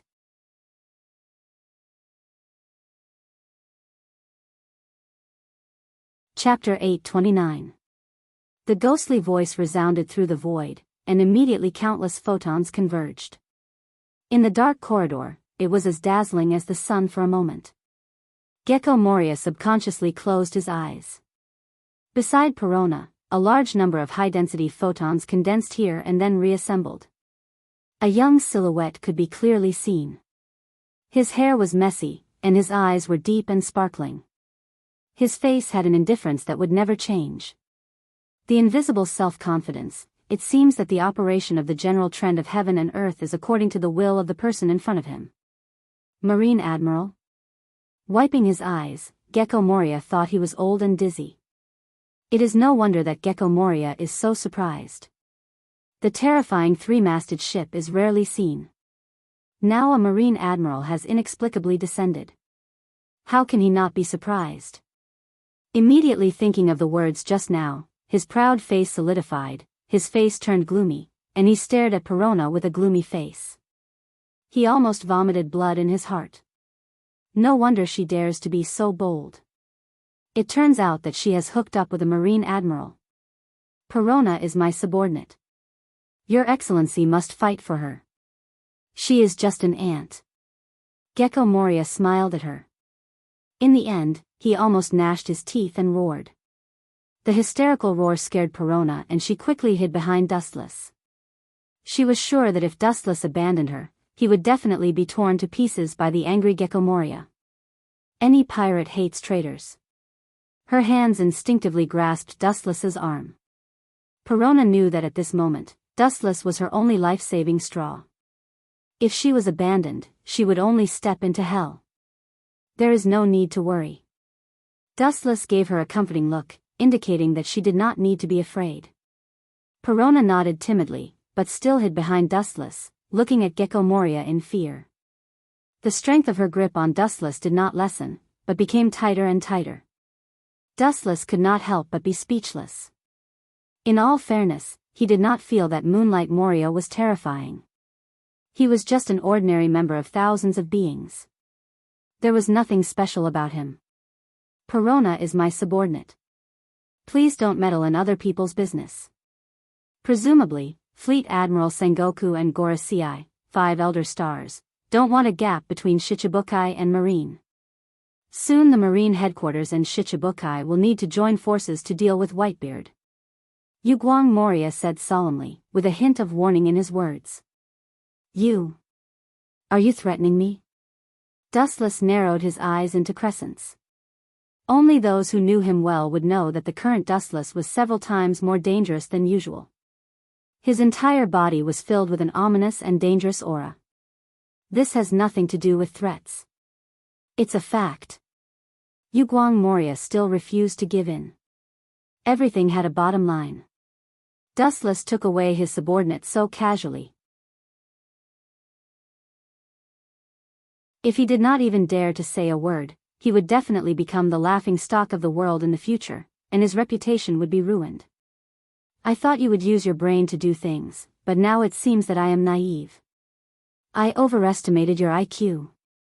With a thick sneer on his face, Dustless taunted, from beginning to end, you have made a mistake. To deal with Whitebeard, in fact, people of your level can't play a role at all. Sengoku painstakingly tried to win you over to deal with Whitebeard, but it's just to raise the momentum of Marine. Do you really think you can challenge Whitebeard with your level? Don't dream. Someone like Yuguang Moria can barely deal with the captain of the Whitebeard pirates. Fighting Whitebeard head-on is like a moth to a flame. Are you looking down on me? Glaring at Dustless, Yuguang Moria clenched his fists tightly, and his eyes were about to burst out. His tone was full of killing intent. I don't want to fight with you, but it doesn't mean that I am afraid of you. I am not a coward like Blackbeard. Don't push your luck. Yuguang Moria trembled with anger. He really didn't want to fight with Dustless. Although he tried to deny it, he had to admit that this guy's strength was unfathomable. If he tried to challenge him, he might be doomed. But Dustless was too arrogant. Not to mention snatching away his subordinates for the time being, they also ridiculed him again and again. Yuguang Moria could not swallow this in any case. No matter what, he used to be one of the world's famous great pirates. Now, he was like a clown in front of Wu Qin. He was not presentable and could not enter the Hall of Elegance. Just in a flash, the atmosphere went down sharply, full of gunpowder. As long as it was a tiny spark, it could detonate Yuguang Moria's gunpowder barrel. I am also telling a fact. What you said just now, I will return it to you. Dustless said mercilessly. Immediately, his eyes suddenly turned cold, overflowing with cold light. It seems that if I don't teach you a lesson, you won't jump out of Perona's shadow. That's good.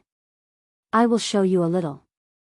Otherwise, it will be difficult for you to understand the meaning of my previous words. Open your eyes and see clearly. The gap between us is so big. With a bright light, Dustless disappeared in an instant, flashing toward Yuguang Moria. In the same place, only Perona, who was unaware of it, was left. Shadow Magician. A monster composed entirely of shadows condensed in an instant, and it was exactly the same size as Yuguang Moria. This is one of my moves. It can be used for defense and attack. If you want to hit me, you have to fight him first. Yuguang Moria laughed wildly. Fight? What are you dreaming about? This is just an unequal war, a one-sided annihilation. Crack. The shadow that gave him high hopes was easily torn apart by Dustless in less than a second. It was so simple that it was no different from tearing paper scraps.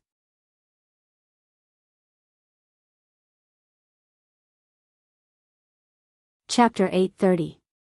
Gecko Moria's eyes were dull and he couldn't believe that the shadow was torn apart and destroyed in an instant. His head was blank like a paste. It was the first time in his life that the shadow was destroyed so easily. Therefore, he was in a trance. Laser. The moment the golden flash touched Gecko Moria, he barely reacted. Shadow Warrior. A shadow with the same size and appearance as Gecko Moria rose from the ground and once again blocked in front of him, resisting the attack of the light beam. Boom boom boom. Caw caw caw, the flash burst, and the hot wave of fire swallowed the entire shadow. A large hole was torn in the abdomen of the 5 or 6 meters high black shadow, and it immediately collapsed, like ink splashing all over the ground. The shadow was defeated so easily. Looking at the black stains in disbelief, Moria felt that he was dreaming. This kind of thing, it would be strange if it works. As I said before, this is an unequal war. From the beginning, this is destined to be a unilateral annihilation. You have no chance of winning. The affirmative tone announced that Gecko Moria was destined to be defeated, just like God's will. Don't talk nonsense, I want to see how big the gap between Shichibukai and Admiral is. Gecko Moria argued with a red face. The shadow on the ground was strangely suspended in the air, and immediately twisted rapidly. Suddenly, it turned into countless black bats, biting toward Dustless and Perona. Scattered bats. Tens of thousands of bats flew over continuously. Their mouths were wide open, revealing sharp fangs that could easily tear a human's bones apart. Have you run out of ideas? Only this kind of boring trick is left. Taking a step forward, looking at the large number of shadow bats in front of him, Dustless sneered, his eyes widened, an invisible ripple spread. Buzz, the mysterious force broke out of his body and turned into an intangible wave. Where it passed, the buildings were cracked, and the shadow bats galloping were all annihilated. Gecko Moria was shocked, and the mysterious wave just now also brushed his body. He stretched out his mentality of being unable to resist, and even absurdly wanted to kneel down and surrender. Was that Haushiku Haki? The hair all over his body stood up uncontrollably. Moonlight Moria's body was still trembling slightly. If one looked closely, one would find that his body was crushed. He was just bent over and looked at the ground with a blank face. Just now, the Haushiku Haki that almost crushed the entire castle has obviously reached the point of perfection, and the huge deterrent is enough to rewrite the natural environment, and even the sky can be crushed. Courtesy demands reciprocity. Since you've finished your attack, it's my turn. Without waiting for Moonlight Moria to react, Dustless disappeared in an instant. When his body flashed again, he was already infinitely close to Moonlight Moria's face, followed by his shins full of flashes. Lightspeed kick. In an instant, the light became dozens of times more dazzling than before, and it was filled with a strong destructive power. The speed of light was beyond human understanding. By the time Gecko Moria realized it, he had already made defensive preparations, but the effect was still minimal. Boom boom boom, the huge body was impacted by the flash, and after a moment of stalemate, Moonlight Moria flew out and was forced to fly hundreds of feet away, and during that time, he also smashed several walls. Even the stone pillars supporting the castle were smashed and destroyed, and it was possible to tilt and collapse at any time. It hurts, ouch, screams resounded through the dark void. Moonlight Moria grimaced in pain. He was covered in blood, and his belly, which was attacked by Dustless's lightspeed kick, was obviously scorched and sunken. Even though Dustless's height and Moonlight Moria's were worlds apart, the difference in strength between the two was also worlds apart. Do you understand now? This is the gap between us. People of your level are decades too early to deal with Whitebeard. Although Moonlight Moria's strength is good, if he wants to have an effect on Whitebeard, he must reach the level of a Marine Admiral. The current Moonlight Moria is obviously not enough. Scattered bats. The dense bats once again swept out of his body, and the direction locked was dustless. Same old trick? It's boring. Looking at the flying bats with a blank face, Dustless did not hide. He thought that these bats were used to attack, and then he would use his elementalization to avoid them. He did not expect the situation to take a turn for the worse. Shadow box. With Moria's order, countless shadow bats directly melted and turned into a black cage, trapping Dustless in it. Ha ha ha. Now you can't move Poochie. The sharp cold light cut through the void, and the golden afterimage that had not yet retreated could be seen. The castle was suddenly lit up, and looking at it, a sharp sword easily penetrated the black shadow cage. Dustless walked out of it like taking a stroll, his eyes did not change, and the time from start to finish was less than a second. Even if you are a slow idiot, you have to have a limit. The gap between us, you can never surpass or make up for it. My realm, the probability of you reaching it is 0.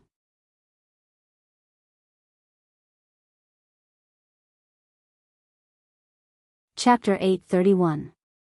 Looking at Dustless's thin body, Gecko Moria raised his hands and fell to the ground again. Gecko Moria looked cold, and a sense of powerlessness rose in his heart. This powerlessness and fragility deep in his soul almost made him unable to raise his hands to resist the enemy. After a short fight, the result almost made Gecko Moria vomit blood and collapse. The two sides were not at the same level at all, and there was a dimensional gap. His face was all squeezed together, and Gecko Moria looked unwilling, locked on Perona, who was grinning, and the flame index in his heart was rising. He can admit that he lost to Dustless. Anyway, there are many pirates caught by him in the New World, and it is normal to lose to a marine admiral. In the world, I am afraid that only the legendary Yonko, for emperors, has this ability. Don't be proud. Glaring gloomily at Perona, Gecko Moria's low tone was crazy, and you can hear the meaning of a fight. Moria, don't ask for trouble, hand over Perona's shadow. Sweeping the struggle in Gecko Moria's eyes, Dustless sighed and shook his head. If you really make me angry, it's not as simple as skin trauma. Gecko Moria was bruised all over, but it was still skin trauma, and it didn't hurt his ribs or internal organs. As a member of the 7 warlords of the sea, Dustless still chose to take special care of him. If it was any other pirate, they might have died long ago. Then should I thank you for not killing me? Hearing this, Gecko Moria's eyes were burning, and he immediately gnashed his teeth and screamed. Of course. Dustless said with his eyes as calm as water. If he really wanted to kill Gecko Moria, this guy would have died long ago. With a change of topic, Wu Chen's tone was obviously cold. However, this special care also has a time limit. If you miss it, it's as difficult as ascending to heaven to look back. Hearing this, Gagwang Moria's expression stiffened, and his clenched fists trembled. After glaring fiercely at Perona, his tone was full of sarcasm and disdain. Do you only know how to hide behind others? If you have the guts, come out and fight me fair and square. These fierce words were obviously meant to provoke him. Unfortunately, he was destined to be disappointed. Not only did Perona not fall into the trap, but she also made a grimace at Moonlight Moria. The look of a villain intoxicated with success was quite funny. Bastard, just you wait. Seeing this scene, Moonlight Moria was so angry that he vomited blood. Half an hour ago, he was still trembling in fear. Half an hour later, he dared to ride on his head and look at his face openly. The depression in his heart was self-evident. Moria. A sharp roar came from the ground below. Looking down, it was the members of the Straw Hat Pirates and the particularly conspicuous skeleton man, Brooke. Obviously, the Straw Hats had experienced a big battle and there were obvious scars all over their bodies. That group of useless trash. Moonlight Moria's face was livid. He suddenly realized that his ability to select his subordinates was indeed not very good. Except for the traitor, it looked like the other members had all been trampled by the Straw Hats. It's a little early for you to come here for the time being. It's more appropriate to go back a little. Lifting his right foot gently, a large number of photons lingered on it, revealing the sharpness and destructive power, far more powerful than the attack on Moonlight Moria just now. Even because of the excessive shine, it was as dazzling as the sun. The scorching and dazzling flash could burn human eyes at a glance. Light speed kick. The flash poured down, leaving an afterimage in the void, and went straight to the Straw Hat Pirates on the ground. The unexpected flash was extremely fast and hit the ground almost instantly. A huge flame slowly rose into the air. Boom, boom, boom, the harsh roar resounded throughout the terrifying three-masted ship, and the fire in the night was particularly bright, giving clear guidance to the Marines in the distance because of the devil-slaying order. A large deep pit appeared on the scorched ground, and everyone in the Straw Hat Pirates was deeply trapped in it. Their bodies were severely burned, and everyone's consciousness was temporarily fainted. Only Zoro, Sanji, and Luffy were fine. Their willpower was extremely strong, and they barely supported their bodies to stand up. They couldn't help but raise their heads sadly. Just now, they didn't even see who the enemy was and they were attacked by this terrifying attack. I'm asking you for the last time, hand over Perona's shadow, don't make me repeat this sentence, or next time your head will be moved, Moria. With a murderous tone, he was obviously not joking. Moonlight Moria's face twitched. In his life, this day seemed to be the most tragic day. His subordinates betrayed him, and his ship was attacked by a group of fleas. Except for Perona, his subordinates were completely wiped out, and he was attacked by the Straw Hat Pirates one after another. And now he was being threatened by this Marine Admiral. You are ruthless. Moonlight Moria finally chose to let go of Perona's shadow. The only end for him to go against Dustless is death. He can only bury this unforgettable hatred deep in his heart. When he meets Doflamingo in the future, this blood feud will be repaid with interest, and it will be impossible for him to forget it.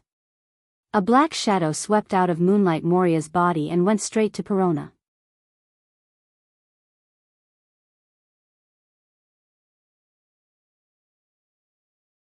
Chapter 832. The black shadow drilled into Perona's body, and the shadow that had disappeared for many years reappeared. Perona waved her arms excitedly like a little girl. It's just an ant. Why do you not hesitate to fight against Shichibukai? It's not good for you as a marine. Gecko Moria asked in a low voice. Anyone would think twice about offending Shichibukai for a worthless little girl. It's simple. It seemed that Gecko Moria didn't understand such a simple question.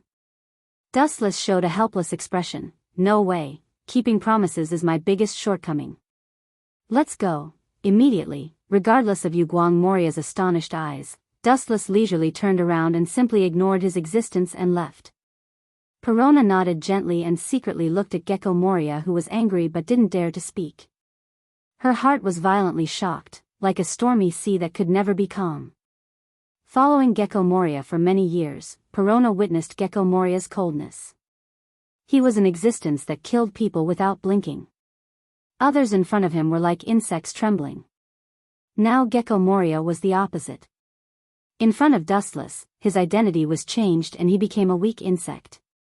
You think you can escape from Laozi's claws? You will look good in the future.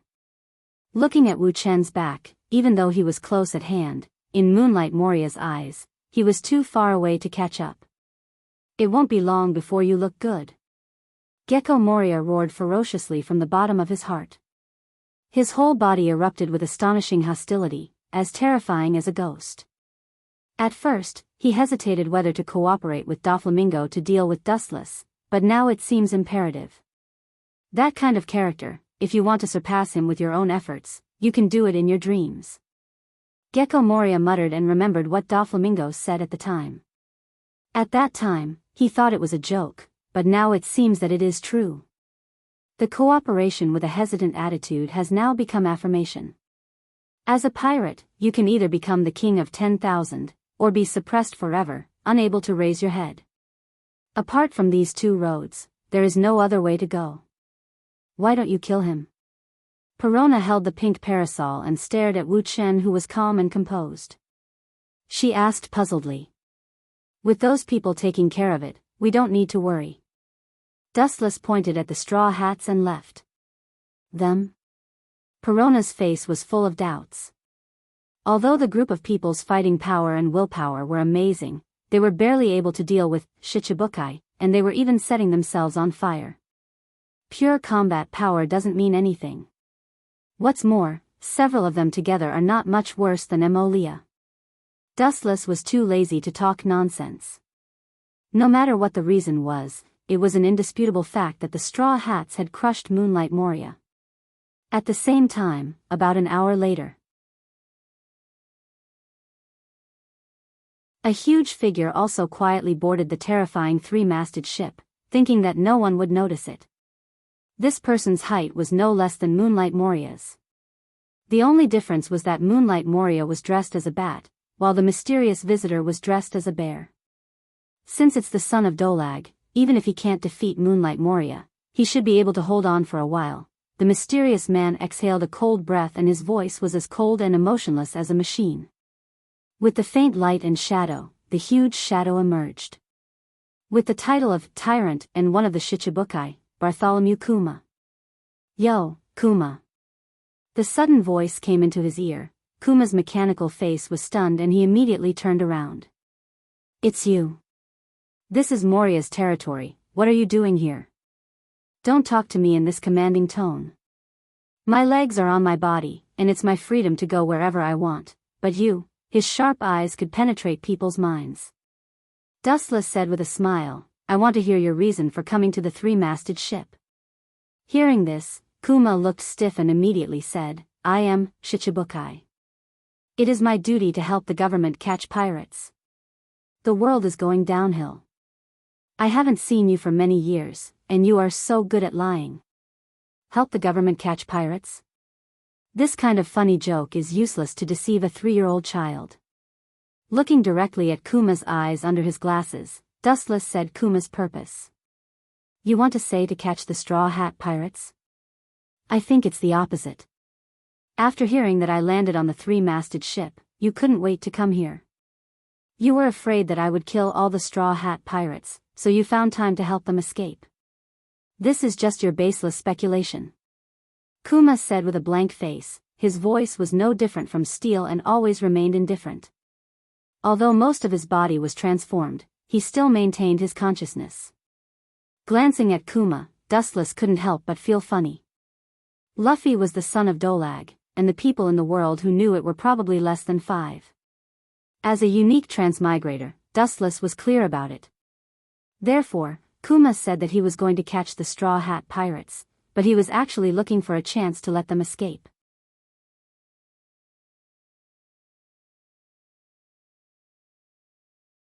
Chapter 833. In Bear's serious eyes, Dustless's guess was just baseless. There was no evidence. To put it bluntly, it was just nonsense. Do you think all this is a coincidence? Wuchen didn't get angry. He just asked calmly with a light tone. After living for nearly half a century, he had long developed the mentality of not changing his expression in the face of anything. If I remember correctly, Dalag's full name is Monchi D. Dalag, and Straw Hat Luffy's surname is also Monchi. Do you think all this is an accident? And you used to be a high-level cadre of the Revolutionary Army, and now you inexplicably came to the island where Straw Hat Luffy is hovering. Isn't all this a bit too coincidental? Looking deeply at the tyrant bear whose expression didn't change, Wu Chen said earnestly. His lowered tone obviously meant something. How could this guy know this? Even though the whole person's face is still unchanged, Tyrant Bear's heart is actually in a stormy situation. Dustless is not only right, but he even knows some things better than him. Even though most of its body had been transformed into a machine, Tyrant Bear was still sweating coldly at this moment, and its whole body was cold. It gave him an illusion that Wuchen in the past was also a high-level member of the Revolutionary Army. Like I said before, these are all your personal conjectures. Sorry, sometimes some things are so coincidental, don't make wild guesses, I just came here to catch Straw Hat. As for whether he can escape or not, it depends on Straw Hat's ability. Tyrant Bear is also a big pirate who has lived for decades, so he quickly calmed down. His voice is still unchanged, and his tone is always the same as before. You're really stubborn. But it doesn't matter. Anyway, it has nothing to do with me. Wu Chen said casually as if it had nothing to do with him. Bear, maybe you don't know one thing. Dustless's serious face suddenly changed, and he said to Bear with a smile, before coming, I unfortunately met a group of Straw Hat pirates and almost killed them. After that, Dustless watched Bear's every move. Although Bear hid it very cleverly, Dustless clearly saw that his fists suddenly loosened. Is that all you want to say? Bear pretended to be calm and asked. The corner of his mouth twitched, but Wu Chen saw it clearly. Of course not. Moria was gnashing his teeth against Straw Hat pirates, and you know the consequences. Wu Chen glanced at Xiong Yi and said carelessly, there's one more thing. In this world, there are always some people who don't know their own limits. They like to do all kinds of stupid things that make people laugh. Moreover, they always think that they're the final winner. Don't you think this kind of people is ridiculous? I'm not interested in answering your questions, goodbye. Tyrant Bear passed by Dustless. He naturally knew that Dustless's words were insinuating, mocking himself, including those who tried to challenge Dustless. You have to hurry up. Before I came, I gave the Marine an order to kill the devil. It won't be long before Gecko Moria's home. I'm afraid it will become a pile of fire. Boom. Turning around leisurely, Tyrant Bear's calm voice was obviously raised, apparently angry, and he said hoarsely, You dare to order the Marine to attack Shichibukai, without authorization. Is the Marine going to tear up the agreement with Shichibukai? This is just for Gecko Moria. What's more, it's not you. Now your identity is just a research material for the government. There is no need to worry about it.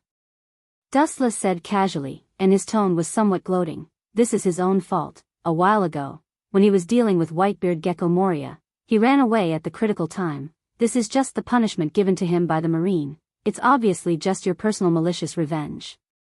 How dare you drag the Marine's head? Taking a deep look at Dustless, Bear turned and left. At this moment, the Marine fleet, after several turns, also found the trace of the terrible three-masted ship and galloped over. This was all because of Dustless's previous, lightspeed kick, which allowed them to find the direction from this strange sea. The scale of this devil slaughtering order fleet is obviously different from the past. Whether it was the Hara incident 20 years ago or the Sentinel Island incident not long ago, it was far less than the scale of this fleet. The number of Marine battleships assembled is obviously more than 10 battleships and 5 vice admirals. The scale has reached 20 or 30 battleships. I'm afraid the number of vice admirals is completely more than 5. After all, the opponent this time is one of the Shichibukai. In the past, Gecko Moria also challenged 100 Beast Kaido. Even if he is unfortunately defeated, his strength is worthy of being treated with caution. I really don't know how Gecko Moria provoked that person. Mole Vice Admiral and a group of Vice Admirals gathered at the bow of the ship and sighed. The person who issued the task of slaughtering the devil slaughtering order was Dustless. They thought that Sengoku would directly refute Dustless's order, but they didn't expect him to simply listen to it and even order other ships to support. All the Vice Admirals were silent. They naturally didn't understand the cause of the matter, but they were responsible for the implementation. What's more, Sengoku had already nodded in disguise. Let's do it.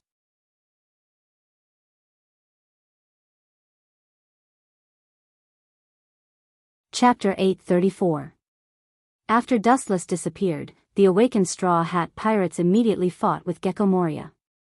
Luffy, who reported the love index, vowed to take back the shadow for Brook and he would not break his promise. After a lot of hard work, the entire pirate group was almost crippled, and they defeated Gecko Moria. Only Zoro and Sanji barely kept their consciousness in the entire pirate group, and everyone else almost fainted. Of course, Robin was pretending to be asleep. You actually defeated Gecko Moria. Congratulations, young pirates. The voice of surprise came quietly, and Zoro and Sanji both had goosebumps all over their bodies. The two looked at each other in horror and could see the horror in each other's eyes. The owner of this mysterious voice, maybe if he wanted to kill the two of them just now, his body would have been separated by now. The two of them looked for the source of the voice in unison, and what they saw was a behemoth at least 5 or 6 meters tall, dressed quite similar to Big Bear, holding a book in his hand, expressionless like a sculpture. He looked at Zoro and Sanji with a condescending gaze. "Worthy of being your son, Dorag." Staring at the unconscious Luffy, Bear nodded with satisfaction and immediately looked at Zoro and Sanji, and his eyes with glasses flashed. "Who are you?" Zoro's Tachi was unsheathed and he looked at Tyrant Bear warily, smelling an unprecedented danger and oppression. The cigarette butt in Sanji's hand was also pinched out, and he was also meticulously guarded against Tyrant Bear, smelling an unprecedented ominous aura from him. Far more terrifying than Gecko Moria. "I am one of the Shichibukai, like Gecko Moria and Crocodile, who was defeated by you before." Tyrant Bear suddenly sat on the ground and carefully flipped through the book in his hand, ignoring the nervous Zoro and Sanji, and said to himself, "This time, I was ordered to catch you." "You don't need to say this, I guessed it." Sanji and Zoro said in unison, "The Shichibukai that have appeared at present are their enemies, plus this bear-like creature in front of them. This is already the third, the first two are Crocodile and Gecko Moria." "Is that so?" The book he was reading suddenly closed, and Tyrant Bear stood up. "First, let me introduce myself. My name is Bartholomew Bear." "Do it. Don't expect me to let you go like Lewis South." Bear's tone was low, and there was already a transparent air shield floating in his hand. Obviously, he was serious. Although these people's strength was not bad for the time being, in the new world where there were so many strong people, they were at most considered beginner-level rookies. This could also be considered a form of training. Lois South? Who is that guy? Zoro and Sanji looked at each other and looked at the Tyrant Bear in confusion. "You don't even know his name." "But that's right, it's still too early for half-baked people like you to touch his domain." Dustless's figure floated in his eyes as Tyrant Bear explained, "The person who severely injured you was actually Royce South, but he seemed to have left the three-masted ship due to some other matters." "Why did he deliberately let us go?" Zoro and Sanji didn't understand. In their pirate group, there was no relative of Dustless. Bear's voice was surprised, and he immediately said, "Deliberately let you go? Don't you understand?" Bear's tone was filled with sadness and pity, as well as undisguised sneer and contempt. "Will the giant that supports the sky be as ignorant as Littlefinger? Don't think that you are strong. In fact, you are not even qualified to fill the gaps between his teeth." He mercilessly attacked several people, and there was a deep sneer in his words.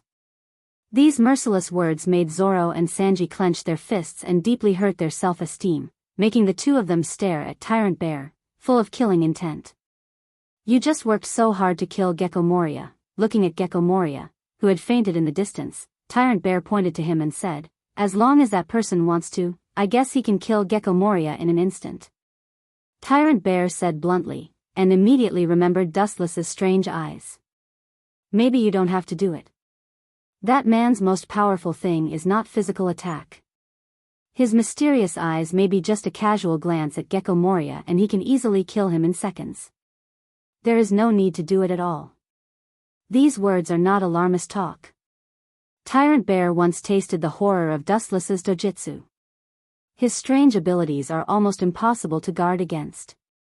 You have seen the tip of the iceberg of Royce South before, or when he fought against you before. The power he showed was limited to the human period. Sanji frowned when he heard this and immediately mocked, "Only limited to the human period? You say that as if he is a god." Hearing this, Tyrant Bear shook his head gently and said, "I'm just making an analogy, but one thing is undeniable. He has not aged for more than 10 years, and his strength is as deep as a black hole. He is indeed a godlike enemy. The passage of time is the natural enemy of any creature. Even a strong man like Whitebeard can't escape the erosion of time. After a long time, his body will gradually age. Dustless, on the other hand, has escaped the devastation of time and has always maintained the young appearance of 17 or 18 years old, and has not changed for more than 10 years. Don't think it's incredible, I have tasted his peerless talent."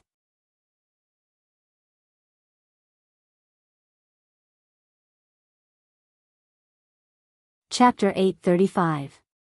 The old-fashioned face loosened and Tyrant Bear sighed without a trace, slightly disappointed. This group of young pirates may be good, but their knowledge is shallow. The end of the ocean is infinite, and there are countless strong people in the New World. There are many admiral-level strong people, and there are even many exaggerated top-level strong people, enough to be on par with the Yonko, 4 emperors. Marine Admiral is just the rank of Royce South's position. It doesn't represent his full strength. No one has seen him fight with all his strength. His strength is still a mystery. Tyrant Bear explained, vaguely filled with sadness.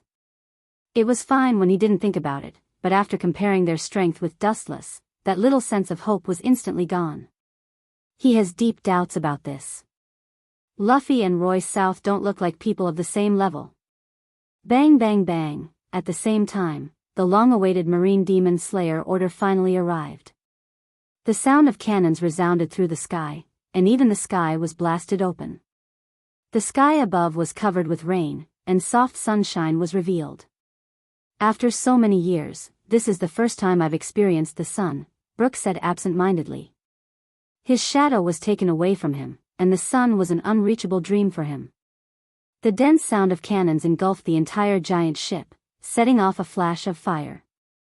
The soil buried deep in the ground was refurbished, and black smoke rose into the clouds.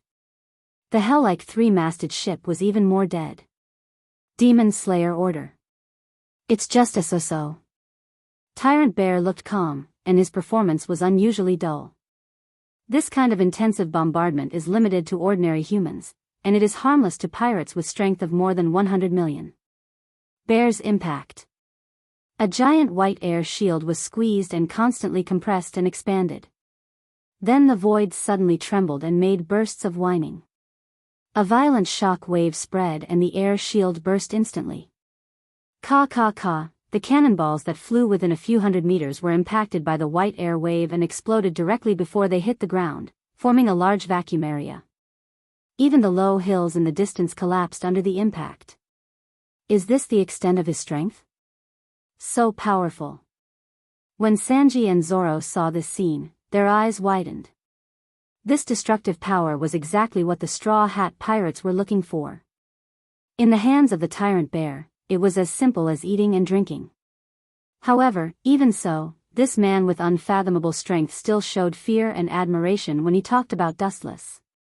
Unlike the Straw Hats who knew nothing, Tyrant Bear knew that Dustless was an extreme existence. The only people who could be on par with him were the 5 people from the world government. 10 days later, at the Sabaody Archipelago. It had been about 10 years since he last came here. Dustless strolled along a small path with an elegant environment. Behind him, Perona floated in the air like a fairy.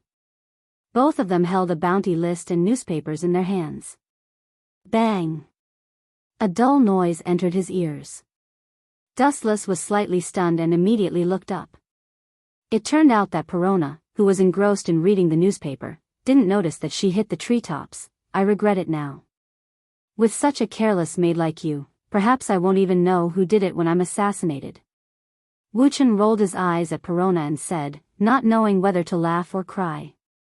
In all fairness, Perona's fruit ability is good, but people like her don't seem to be suitable for fighting. She is careless. Dustless still remembers that she was scared by Usopp in the original work. Forget it, it doesn't matter if I keep her as a vase. Thinking of his current strength, Dustless's mouth outlined a confident smile and immediately felt relieved. What is it about? Dustless asked curiously as he stuffed a mouthful of popcorn-like food into his mouth. He was curious about the contents of the newspaper that could attract a witch like Perona. The next stop in the Sabaody Archipelago is the Fishman Island, so there are a large group of pirates gathered here. Most of them are unprecedented peak existences, but among the thousands of pirates, only 12 supernovas were elected, Perona explained in a light voice. It was sweet and sounded quite enjoyable. Dustless didn't have time to enjoy the sound of nature. If he remembered correctly, there should be 11 supernovas. His lips squirmed, and when he was about to ask, Perona's voice sounded in advance. Among them, Uchiha Madara, who has a bounty of 500 million berries, is the most eye-catching. Perona looked at the newspaper attentively. Uchiha Madara, who was full of black tubes, had cold eyes, and an overbearing and unruly face. She didn't know why she had a ridiculous feeling of déjà vu. 500 million is too little. It's too one-sided and ignorant. In my opinion, it's at least 1 billion. Sengoku is underestimating him too much. Dustless looked at the series of numbers in the newspaper with disdain.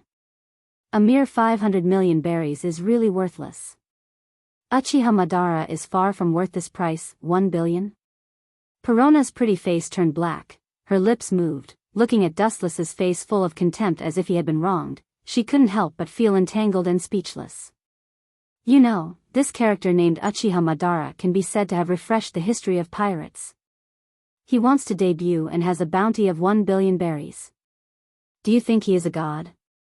One of the Yonko, 4 emperors, has a bounty of 800 million berries. When talking about the Yonko, 4 emperors, Perona deliberately stressed the word Yonko, 4 emperors.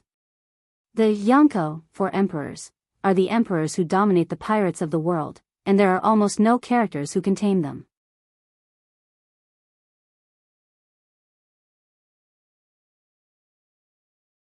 Chapter 836. Looking at Perona faintly, Dustless was indifferent to the Yonko, 4 emperors, in her words. His eyes were as calm as water, and it was difficult to stir up a weak ripple. To put it nicely, it was the Yonko, 4 emperors, who ruled the world. To put it bluntly, it was just a big bullying. The captain of the Straw Hat Pirates and the green-haired man are among the 11 supernovas. Perona's mouth was slightly open with a surprised expression. A few days ago, Dustless and she received the news that the Straw Hat Pirates defeated Gecko Moria. This thing is good. Looking at the popcorn-like particles in his hand, Dustless covered it again and threw it into his mouth. It melted in his mouth, and the sweet taste lingered between his teeth. Little gigolo over there, sit carefully and don't move. Just then, a group of black-clothed men suddenly ran over, and there was a large group of people behind them, rushing in the direction of Dustless and Perona. They won't call us again, will they? Dustless whispered in Perona's ear. Hearing this, Perona's beautiful face flashed a strange color, and she immediately turned and looked around. There was no one here, only Dustless and her were left. It should be me and the young master, there is no one else except us, and are we in the wrong place? Perona's eyes were filled with doubts, and she looked as far as possible. There were many people hiding in the dark alleys in the distance, watching the black-clothed men approaching Perona and Dustless, all of them gloating. Could it be? With a stiff look, Perona immediately remembered the most terrifying species living on this island. It was not the ferocious pirates, nor the marines all over the island, but the black and white Tenryubito. Whether it is marines or pirates, they will be silent in front of Tenryubito. Young master, let's leave this place as soon as possible. Pulling Dustless's clothes, Perona whispered with nervousness and fear. Run? The word run doesn't exist in my dictionary. Moreover, these people clearly know each other. Why are they running? Dustless looked at Perona with an idiotic expression. He realized that he recognized the group of black-clothed people who ran over. Even though many years had passed, he still vaguely remembered them. If you know what's good for you, don't move. You've been taken care of, so you don't have to worry about food and drink in the future. As for you, although you're not bad-looking, our master isn't interested in women. You can scram now. The man in black glanced at Perona and waved his men to chase her away. I'm being kept. Dustless's heart, which had been calm for many years, couldn't help but stagnate when he heard this for the first time in his life. His thoughts short-circuited, and his face was full of astonishment as if he was in a dream. Ignorant country bumpkin, you didn't hear wrong. Come with me now, and you won't have to worry about food and drink in the future. The group of black-clothed men shouted impatiently. All of you, back off. A cold shout came into his ears, and the group of black-clothed men's nerves reflexively separated. A graceful woman with bubbles and a pretty good appearance entered Dustless's eyes. Shalulia, you're not the one who wants to keep me, are you? The stunning woman who came was Tenryubito Shalolia, and her fat pig brother, Charles Ross, was the protagonist who was once beaten by Luffy. If you're willing to give up the position of Marine Admiral, I really don't mind keeping you. The Roswald family has no problem keeping you. Of course, the premise is that you don't dislike it. Shalolia looked at Dustless's delicate face and said seriously. This was completely from the bottom of her heart. Compared with other Tenryubito of Mariewa, Dustless was perfect in all aspects, and compared with the group of incompetent pigs, he was a perfect lover. It's really a surprise that you can value me so much, but I didn't expect the little girl who was timid to be so bold. Casually glancing at Shalolia, Dustless said indifferently, I'm sorry, I have no interest in your Tenryubito's bad taste. Hearing this, Shalolia looked slightly stiff, and her eyebrows flashed with displeasure. She didn't expect Dustless to not give her face. After she was about to order her men to tie her back, she looked at Dustless's smiling face and put down her raised hand. Her brother was thrown into the garbage dump by Dustless in Mariewa. You're not a Tenryubito. Don't forget, you're also one of us. Shalolia reminded. As a Tenryubito, Dustless's style is not that of a Tenryubito. No. I'm different from you. After raising his finger and shaking it, Dustless immediately stood up and stretched, and said softly, there are differences between Tenryubito, and you will be eliminated sooner or later. Let's go, Perona. Then the master and the servant completely ignored the countless stunned eyes and left everyone with their backs. You are a Tenryubito? Perona trembled and said, the fear in her eyes was clear. Thinking of the horror and perversion of Tenryubito, Perona instinctively distanced herself from Dustless. She thought that after escaping from Gecko Moria, she would be able to enjoy life after becoming a Marine Admiral, but she didn't expect to step into a deeper hell. Yes, I am indeed a Tenryubito. Dustless nodded and admitted frankly. I'm really blind. Perona pursed her lips and wanted to cry but had no tears. She suddenly felt that following Gecko Moria was too happy. The smiling tiger in front of her is the real giant hand covering the sky. Compared to him, Gecko Moria is just an insignificant particle on the beach by the sea.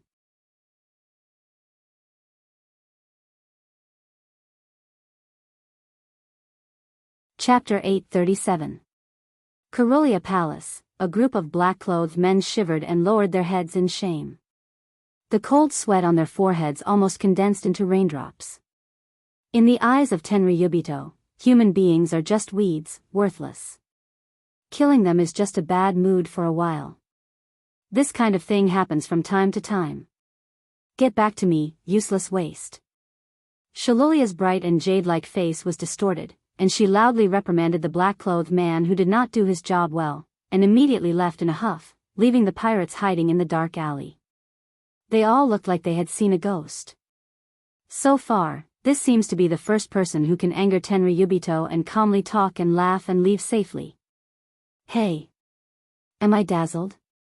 Angering Tenryubito is safe and sound. What is the origin of that little white face? Staring at the disappearing figures of Dustless and Perona, a group of pirates looked at them with disbelief. Dustless met Tenryubito not only did not kneel, but also angered the other party. They thought that blood would be spilled on the spot. Unexpectedly, it was the female Tenryubito who fled. The floating Perona was motionless, no different from a sculpture. It's just a Tenryubito. There's no need to be so surprised. Staring at Perona, who was both frightened and surprised, he could only sigh. This is the impression of Tenryubito in the eyes of normal human beings. How can I not be surprised? Perona, who returned to her senses, said. The Tenryubito who did all kinds of evil was right next to her, and she was calm, not screaming. That's because you didn't ask me, or I will be honest with you. Anyway, it's just a small problem. Dustless was quite casual. To be honest, I never cared about the exaggerated and horrible identity of Tenryubito. I just laughed it off. If you want to live safely in the world, only absolute strength, no matter how scary the identity aura is, there will always be a day when it fails. Dustless said in a light voice. Now most of the Tenryubito are living a decadent life.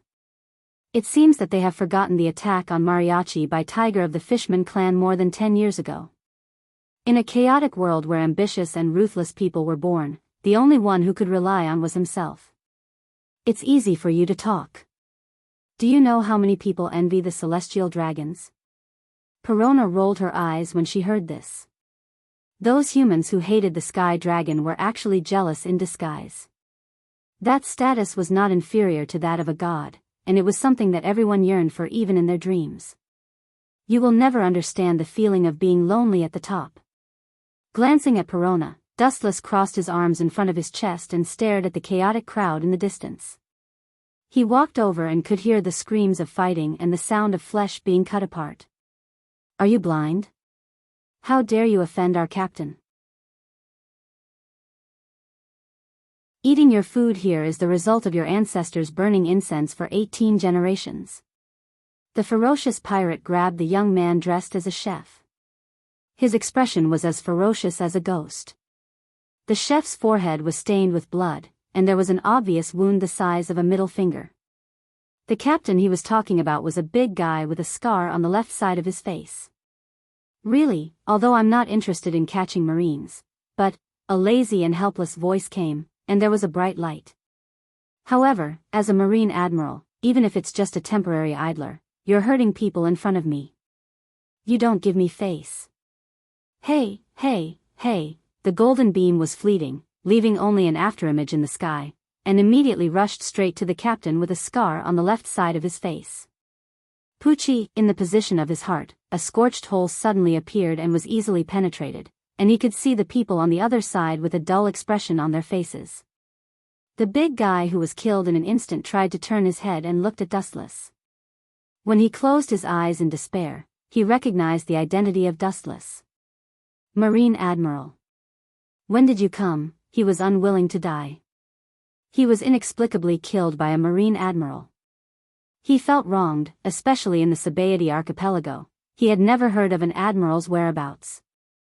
Run, this guy is a Marine Admiral. Damn, why didn't the Admiral even make a move? Why did he appear in the Sabaody archipelago for no reason? Idiot, you don't understand this. This year's supernova is known as the Evil Era in the history of One Piece. In addition to the monster named Uchiha Madara who has a bounty of 500 million berries, there are 11 other pirates with a bounty of more than 100 million berries. It's normal for the Marine to plan to kill them in the Sabaody archipelago. It's difficult to find them in the second half of the New World. With the appearance of Dustless, the gathered pirates immediately fled desperately, and they could hear each other screaming. The top existence of an admiral is not something they can touch. It's just a face-to-face encounter, and they may be easily killed. A mouse that bullies the weak and fears the strong. Looking at the fleeing pirates, Dustless shook his head and was about to leave when a gunshot fell, followed by a dark bullet whistling. Pirates want to be famous in the world. The fastest way is to defeat famous people. As an admiral, Dustless is naturally the prey of some pirates who want to be famous.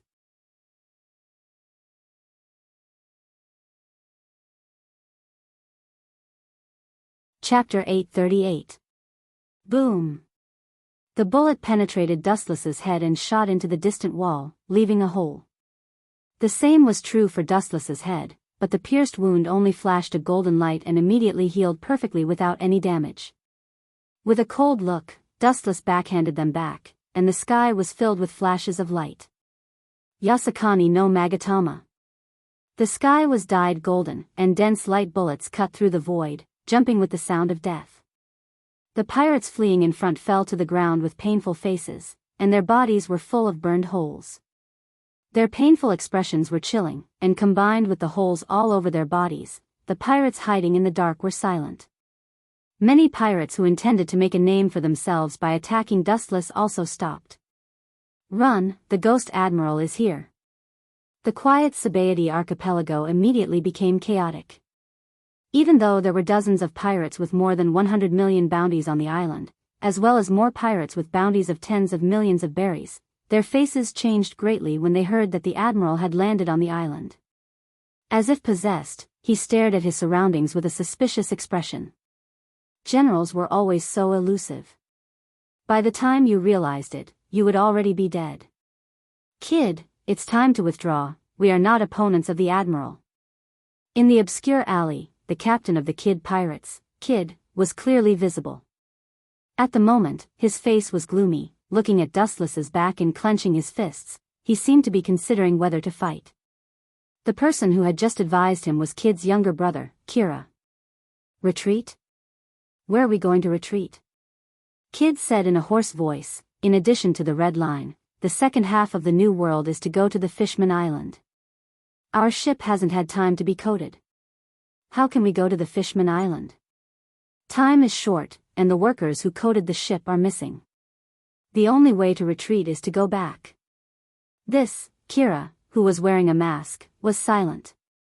They had gone through a lot of hardships to come to the Sabaody archipelago, and they had no reason to retreat. Retreat? There's no need to be so troublesome, this is your end. In the dark alley where one couldn't even see one's own fingers, a dazzling light suddenly flashed. Immediately after, it continuously absorbed the surrounding photons and rapidly expanded, condensing into a thin body. The captain of the Kid pirates, Eustace Kid, with a bounty of 315 million berries. And your brother Kira, with a bounty of 162 million berries. The photons condensed and compressed into Dustless's face, appearing from head to toe. You can't run now even if you want to. Dustless's appearance immediately attracted the attention of Jida and Kira.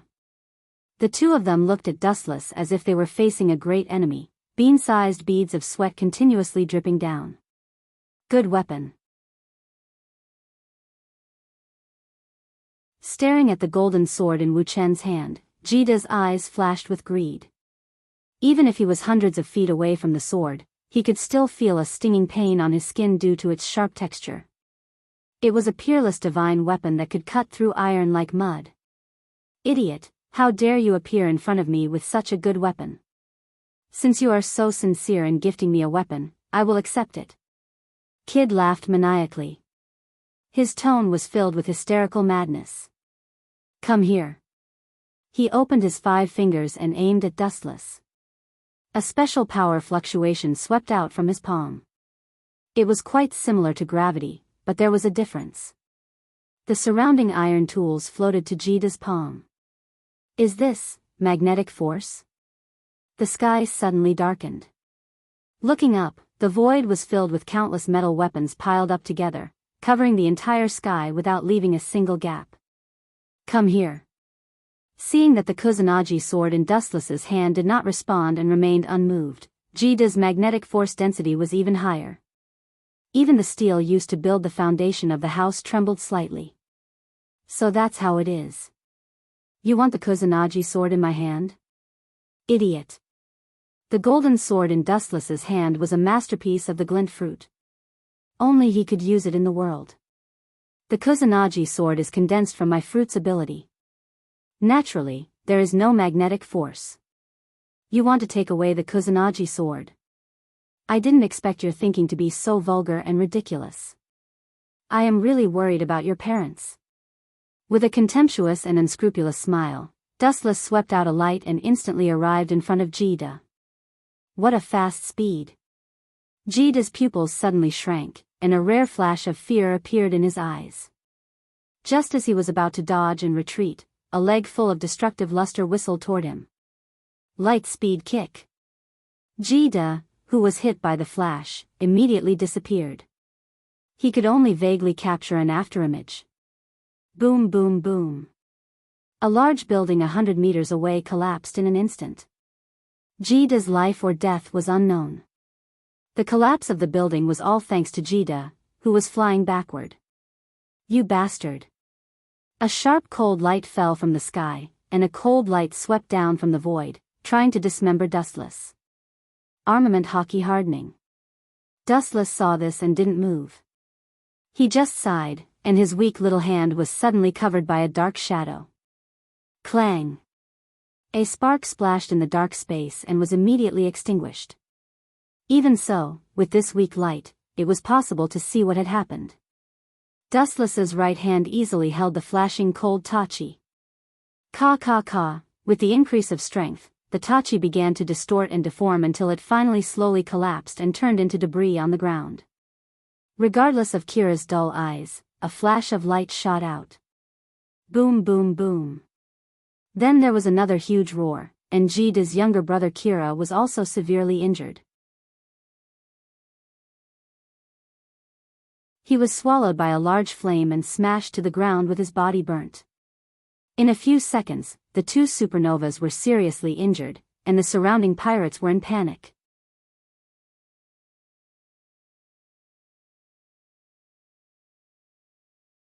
Chapter 839. For the pirates at the bottom, the strength of an admiral is always an unsolved mystery. Now that they have witnessed the power of an admiral, they know how terrifying an admiral is. A pirate with a bounty of 300 million berries or a pirate with a bounty of 100 million berries is meaningless, they are all killed in one move. Seriously, where did that Perona run off to? She couldn't have gotten lost, right? Sitting casually on a bare stone, Dustless arranged for Perona to find a marine, and now almost half an hour has passed, but he still didn't see her.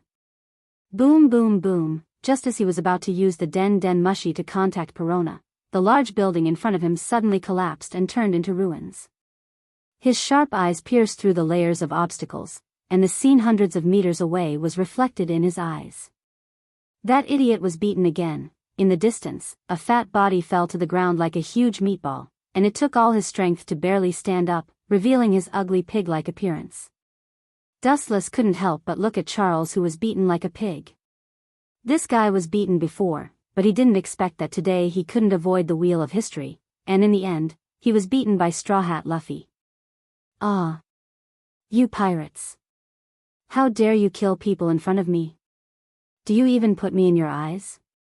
A large number of photons condensed around Charles, and Dustless's figure slowly emerged. What are the Marines doing? How come it's you? You came at the right time, help me kill them. After the cursing Chalmers recognized Dustless, he hurriedly put on a mocking smile. Just as he was about to run to Dustless to flatter him, a cold voice rang out. Which finger touched me, I will destroy it. Charles, who was silent, hurriedly retracted his finger, and his face was full of joy. His hand almost touched Dustless's clothes. Louis South, let's talk nicely. We're all family. Charles Ross smiled flatteringly with snot hanging from his nose. He knew the horror of Dustless. Back then, many celestial dragons were tied up by Dustless and thrown into the garbage dump. You guys are quite courageous. You killed 2 Shichibukai, and now you're fighting celestial dragons. TSK, he looked at the Straw Hat Gang with a playful gaze. Not far away, his eyes spread out and took in everything around him. Except for Uchiha Madara, who was secretly controlled by Wu Qin, the rest of the supernovas were here. Damned bastard. I'll definitely kill you. The hysterical roar attracted Dustless's attention, and he turned his gaze. The owner of the voice that wished to tear Charles into pieces was actually Monchi D. Luffy. A breeze blew by. Dustless keenly smelled the intense smell of blood in the air. He raised his head and looked. Inside the large water tank, the bright and translucent seawater had turned blood red, and a good-looking merman was floating in the water. So that's how it is. It seems that the bastard Charles shot the merman named Kimi, an idiot who spun a cocoon around himself. The doubts disappeared in an instant. No wonder Luffy's face was ferocious. He, who valued feelings most in his life, watched his friend's blood splatter on the spot. Naturally, his killing intent soared. What are you looking at? I am a world noble celestial dragon. I killed a slave. You all have to die for me. Chalmers hid behind Dustless and shouted when he saw the Straw Hats staring at him ferociously. Even Dustless frowned when he saw that the Straw Hats were glaring at him like wolves. Idiot who doesn't know how to remember. Do you think the identity of a celestial dragon is invincible? You were beaten twice, but you still don't learn. Turning his head to look at Charles, Dustless couldn't help but be speechless. Some pirates are afraid of celestial dragons, and some are stupid, such as Luffy. Not to mention celestial dragons, even if God came, they would still dare to fight. Rubber machine gun. A dense rain of bullets came. Dustless smiled indifferently and used elementalization to avoid Luffy's attack, but Charles behind him was in trouble. Bang bang bang, Dustless, who looked coldly at Charles, chose to stand by and watch. In an instant, Charles was beaten into a bloody mess, dying, and was immediately blown away by the angry Luffy. At the same time, Zoro turned into a shadow and swept in front of Charles, holding his tachi high. Hurry, save me, Royce South. If I die, you will also be in big trouble. Help me kill this group of untouchables, and I will not treat you badly in the future. Charles exhausted all his strength and said to Dustless. Hearing this, Dustless stood still, his face indifferent. Don't kill him. We want to escape from the Sabaody archipelago. We must have this guy as a hostage. The surrounding sea area is blocked by the marine. Gid, who had been seriously injured by Dustless, was dragged by 2 crew members, and his appearance was quite miserable. Yes, you can't kill me, I'm a hostage. If you kill me, Royce South will definitely kill all of you. Otherwise, he won't be able to answer to Sengoku. Charles roared. At this moment, Dustless raised his thumb with a cold expression. He gathered a high-density light beam and aimed it at Chalros. You're right, Charles. It's too unfair to let a celestial dragon like you be a hostage. So, for world peace, you should die peacefully.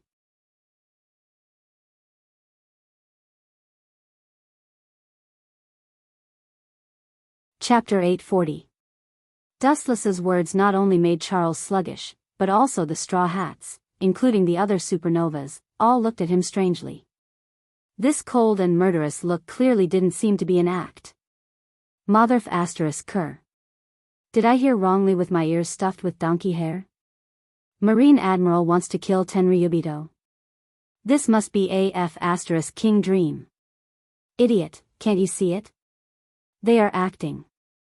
Once Tenryubito is attacked, Marine Admiral will immediately protect them. The Marine is the most loyal dog of Tenryubito. How can they kill them? A group of pirates whispered a few words to each other. Their attitude towards Dustless was suspicious and contemptuous. How can a Marine Admiral kill Tenryubito? This joke is really tasteless and vulgar.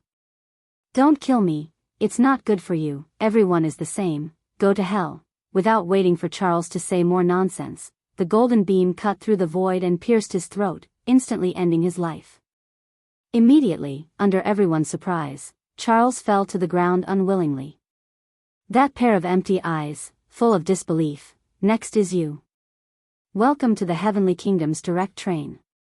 His eyes were cold, and there was a ripple in his eyes, and it immediately expanded rapidly.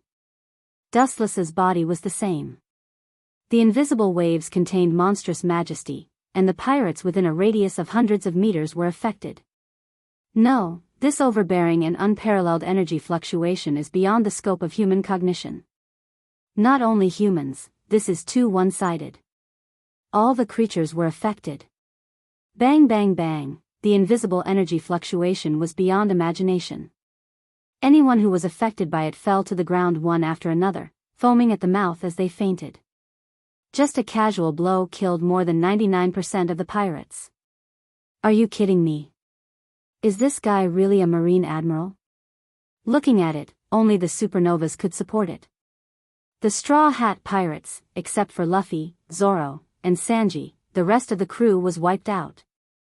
Even so, the 3 of them were still shivering. The energy wave that had brushed past their bodies and had yet to dissipate made them tremble uncontrollably. The surface of their skin was covered with greasy sweat. Not only the 3 main forces of the Straw Hat Pirates, but also the other supernovas. Haoshiku. Haoshiku Haoshiku. Damn, how strong is this bastard? Jida's face was pale. Under such a monstrous aura, he was as small as a lone boat.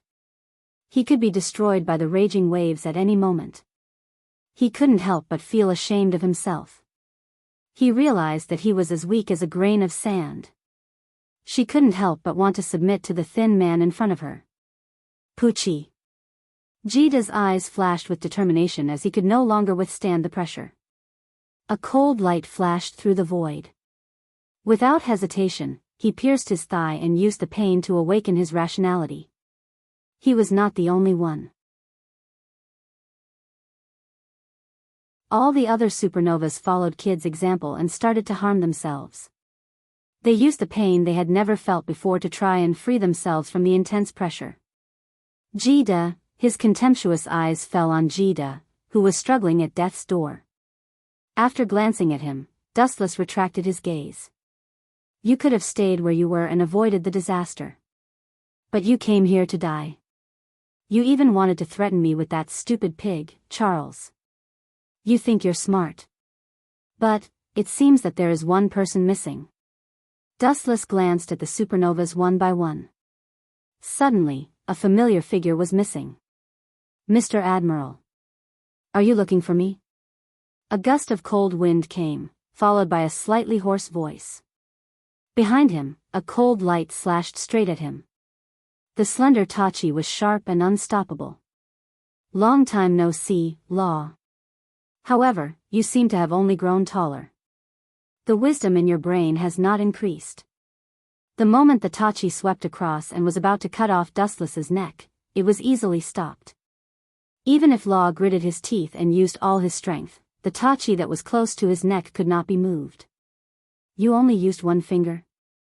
Law, whose face was full of hatred, desperately increased the strength of the Tachi, but Dustless was just expressionless. He casually raised his dark thumb and blocked Law's full attack. A moment later, the indifferent face gradually loosened, and the emotionless pupils showed subtle changes. This kind of boring game. How long are you going to play, Law? Is this all you've achieved over the years?